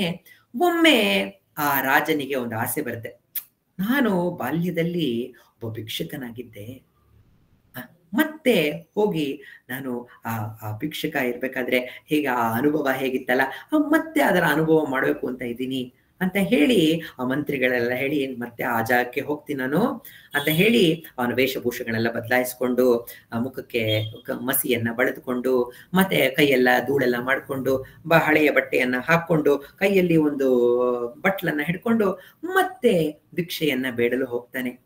ಆದ್ರೆ ಏನು ಬದಲಾವಣೆ ಇತ್ತು ಅಂತ ಹೇಳಿದ್ರೆ, ಆ ಬಾಲ್ಯದಲ್ಲಿದ್ದಾಗ ಅಯ್ಯೋ ನನಗೆ ಅದ್ ಬೇಕು, ನಾ ಬಂಧನದಲ್ಲಿದ್ದೇನೆ, ದುಃಖದಲ್ಲಿದ್ದೇನೆ ಅನ್ನುವ ಮನೋಭಾವನೆ ಅವನಲ್ಲಿತ್ತು. ಆದ್ರೆ ರಾಜನಾದ ಮೇಲೆ ಮತ್ತೆ ಅವನು ಭಿಕ್ಷುಕನಾದಾಗ ಯಾವ ಯೋಚನೆಯೂ ಇಲ್ಲ. ಅಯ್ಯೋ ದುಡ್ಡು ಕೊಡ್ತಾ ಇಲ್ಲ ಅಂತ ಹೇಳಿದ್ರು ಸಂತೋಷ, ದುಡ್ಡು ಕೊಟ್ರ ಓಹ್ ನೋಡಿದ್ರಾ ನನ್ನ ಒಂದು ಮಾರು ವೇಷಕ್ಕೆ, ನನ್ನ ಆಕ್ಟಿಂಗ್ಗೆ ಎಷ್ಟು ಚೆನ್ನಾಗಿ ರೆಸ್ಪಾಂಡ್ ಮಾಡ್ತಾ ಇದ್ದಾರೆ, ನಿಜವಾದ ಭಿಕ್ಷುಕ ಅನ್ಕೊಂಡು ಅವರು ನನಗೆ ದುಡ್ಡನ್ನ ಕೊಡ್ತಾ ಇದ್ದಾರೆ ಅಂತ ಒಂದು ಸಂತೋಷ.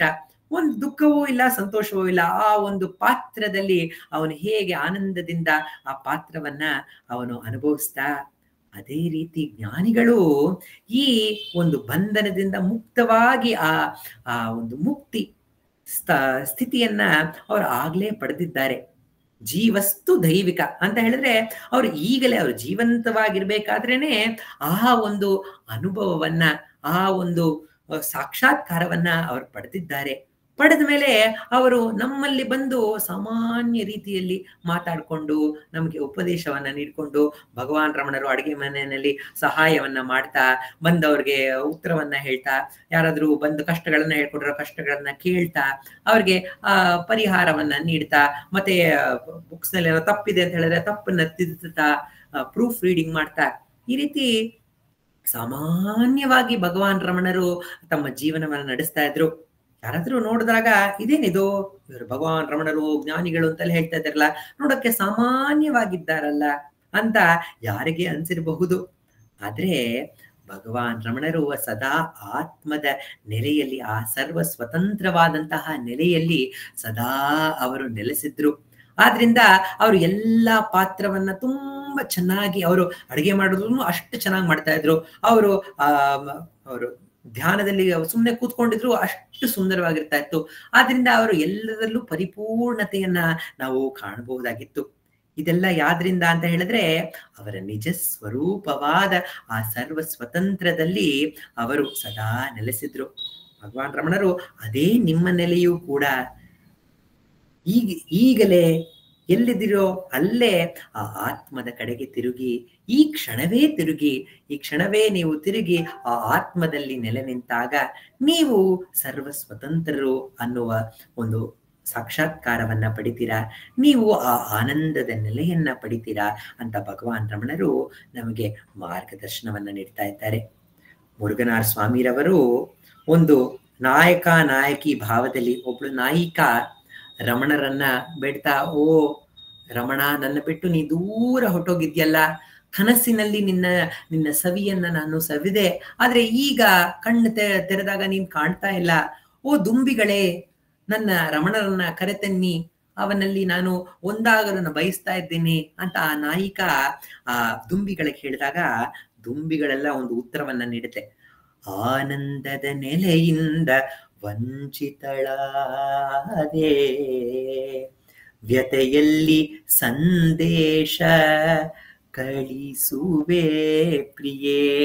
ನಿನ್ನ ನಿಜವಾದ ನೆಲೆಯೇ ಆನಂದದ ನೆಲೆ. ಆದ್ರಿಂದ ನೀನು ಹೊರಗೆ ಬಂದ್ಬಿಟ್ಟು ಅಯ್ಯೋ ರಮಣ ಇಲ್ವಲ್ಲ, ನಾನು ದುಃಖದಲ್ಲಿದ್ದೀನಲ್ಲ ಅಂತ ನೀನು ವ್ಯತೆಯನ್ನ ಪಡ್ತಾ ಇದ್ದಾಯ. ಆನಂದದ ನೆಲೆಯಿಂದ ವಂಚಿತಳಾದೆ,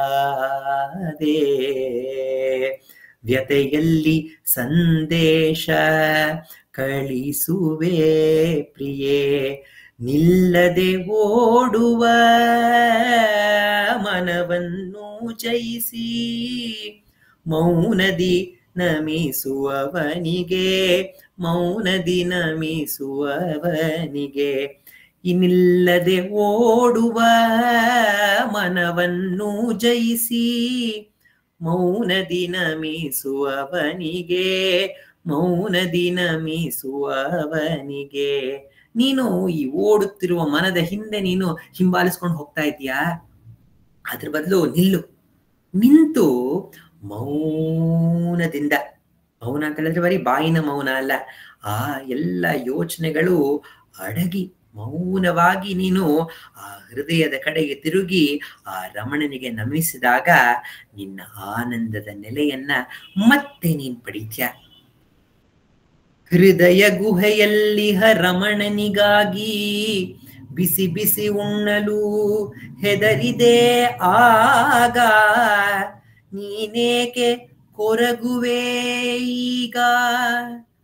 ನಿನ್ನ ಹೃದಯದಲ್ಲಿ ರಮಣ ಇದ್ದಾನೆ, ನಾ ಬಿಸಿ ಬಿಸಿ ಊಟ ತಿನ್ಬಿಟ್ರೆ ಆ ಹೃದಯದಲ್ಲಿರೋ ರಮಣ ಸುಟ್ಟು ಹೋಗ್ತಾನೆ ಅಂತ ಹೇಳಿ ನೀನು ಬಿಸಿ ಬಿಸಿ ಊಟವನ್ನೂ ಕೂಡ ತಿಂದೆ, ಆ ವಿರಹದಲ್ಲಿ ನೀನು ಊಟವನ್ನ ಕೂಡ ತ್ಯಜಿಸ್ದೆ. ಇದನ್ನ ಓದಿದಾಗ ತಿರುಮೂಲರವರ ಒಂದು ಒಂದು ಶ್ಲೋಕ ಜ್ಞಾನ ಬರುತ್ತೆ. ಆ ಶ್ಲೋಕದಲ್ಲಿ ಹೇಳ್ತಾರೆ, ಓ ಶಿವ, ನೀನಿದ್ಯಲ್ಲ, ನಿನ್ನ ಎಡಭಾಗದಲ್ಲಿ ಹಿಮಾಲಯ ರಾಜನ ಪುತ್ರಿ, ಆ ಮಂಜು ಮಂಜು ಗೆಡ್ಡೆ ತುಂಬಿರುವ ಹಿಮಾಲಯದ ಪುತ್ರಿ ಪಾರ್ವತಿಯನ್ನ ಇರಿಸ್ಕೊಂಡಿದ್ದೀಯಾ, ತಲೆ ಮೇಲೆ ತಣ್ಣಗಿರೋ ಚಂದ್ರವನ್ನ ಇಟ್ಕೊಂಡಿದ್ಯಾ, ಮತ್ತೆ ಗಂಗಾ ನದಿ ನಿನ್ ತಲೆ ಮೇಲೆ ಹರಿತಾ ಇದೆ. ನಿಂಗೇನಾದ್ರೂ ಚಳಿ ಚಳಿ ಆಯ್ತು ಅಂತ ಹೇಳಿದ್ರೆ ನನ್ನ ಹೃದಯದೊಳಗಡೆ ಬಾ. ನನ್ನ ಹೃದಯದಲ್ಲಿ ಕಾಮ, ಕ್ರೋಧ, ಲೋಭ, ಮೋಹ ಅನ್ನುವ ಅಗ್ನಿಗಳು ಉರಿತಾ ಇದೆ. ಅದು ನಿನಗೆ ಬೆಚ್ಚಗಿಡುತ್ತೆ. ನೀ ನನ್ನ ಹೃದಯದಲ್ಲಿ ಬಾ ಅಂತ ತಿರುಮೂಲರರು ಹೇಳ್ತಾರೆ. ಇಲ್ಲಿ ಮುರುಘನಾಥ ಸ್ವಾಮಿರವರು, ಓ ನಾಯಕಿ, ನಿನ್ನೊಳಗಡೆ ಇರೋ ನಾಯಕನಿಗೆ ಸುಡುತ್ತೆ ಅಂತ ನೀನು ಬಿಸಿ ಬಿಸಿ ಊಟನೂ ತಿಂದೆ, ನೀನು ಊಟವನ್ನ ಬಿಟ್ಟಿದ್ದೆ. ಓ ಸಖಿ, ಹೃದಯದಲ್ಲಿ ಸಂತತ ಹೊಳೆಯುವ ನಾಯಕನ ನೋಡು, ಭವದ ದುಃಖವನೀಗೂ, ಭವದ ದುಃಖವನೀಗೂ. ಆ ಹೃದಯದಲ್ಲಿ ಬೆಳಗುತ್ತಿರುವ ರಮಣನ ಕಡೆ ನಿನ್ನ ಗಮನವನ್ನ ಹರಿಸು. ಹೇಗೆ ಹರಿಸೋದು? ನಾನು ಯಾರು ಎನ್ನುವ ವಿಚಾರದಿಂದ ಆ ಹೃದಯದ ಕಡೆಗೆ ಇರುವ ಆ ರಮಣನ ಕಡೆಗೆ ಗಮನವನ್ನ ಹರಿಸು. ಆಗ ನಿನ್ನ ನಿಜ ಸ್ವರೂಪವೇ ಆತ್ಮ, ನಿನ್ನ ನಿಜ ಸ್ವರೂಪವೇ ಪರಿಪೂರ್ಣವಾದಂತಹ ಬೆಳಕು, ಪರಿಪೂರ್ಣವಾದಂತಹ ಆನಂದ, ಸ್ವಾತಂತ್ರ್ಯ ಅನ್ನುವ ಸತ್ಯ ನಿನಗೆ ಇಲ್ಲೇ ಈಗಲೇ ತಿಳಿಯುತ್ತೆ ಅಂತ ಆ ದುಂಬಿಗಳು, ರಮಣ ಸ್ವರೂಪರಾದ ದುಂಬಿಗಳು ಆ ನಾಯಕಿಗೆ ಸಾಂತ್ವನವನ್ನ ಹೇಳುತ್ತೆ. ಅದೇ ಸಾಂತ್ವನ ನಮಗೂ ಕೂಡ. ನಾವು ತಿಳ್ಕೊಂಡಿಲ್ಲ ಅಂತ ಬೇಜಾರಲ್ಲಿದ್ರು ನಾವು ಸದಾ ಆತ್ಮ ಸ್ವರೂಪರೇ. ನಮಗೆ ಯಾವುದೋ ಕಾರಣದಿಂದ ಹಗ್ಗದಲ್ಲಿ ಹಾವು ಕಾಣ್ತಾ ಇದೆ, ಆದ್ರೆ ಹಾವಿಲ್ಲವೇ ಇಲ್ಲ, ಹಗ್ಗ ಮಾತ್ರ ಇರೋದು ಅನ್ನುವ ಸತ್ಯ, ಅದು ಸತ್ಯ, ಅದು ಯಾವಾಗ್ಲೂ ಇರುವಂತಹ ಸತ್ಯ. ಆ ಸತ್ಯಕ್ಕೆ ನಮ್ಮ ಒಳಗಣ್ಣು ತೆರೀಬೇಕು. ಆ ತೆರೆಯೋದಕ್ಕೆ ನಮ್ಮ ಸಾಧನೆ ಬೇಕು. ಆ ಸಾಧನೆಯನ್ನ ಸತತವಾಗಿ ಆನಂದದಿಂದ ಮಾಡಿ ಅಂತ ಭಗವಾನ್ ರಮಣರು ನಮಗೆ ಮಾರ್ಗದರ್ಶನ ನೀಡಿದ್ದಾರೆ.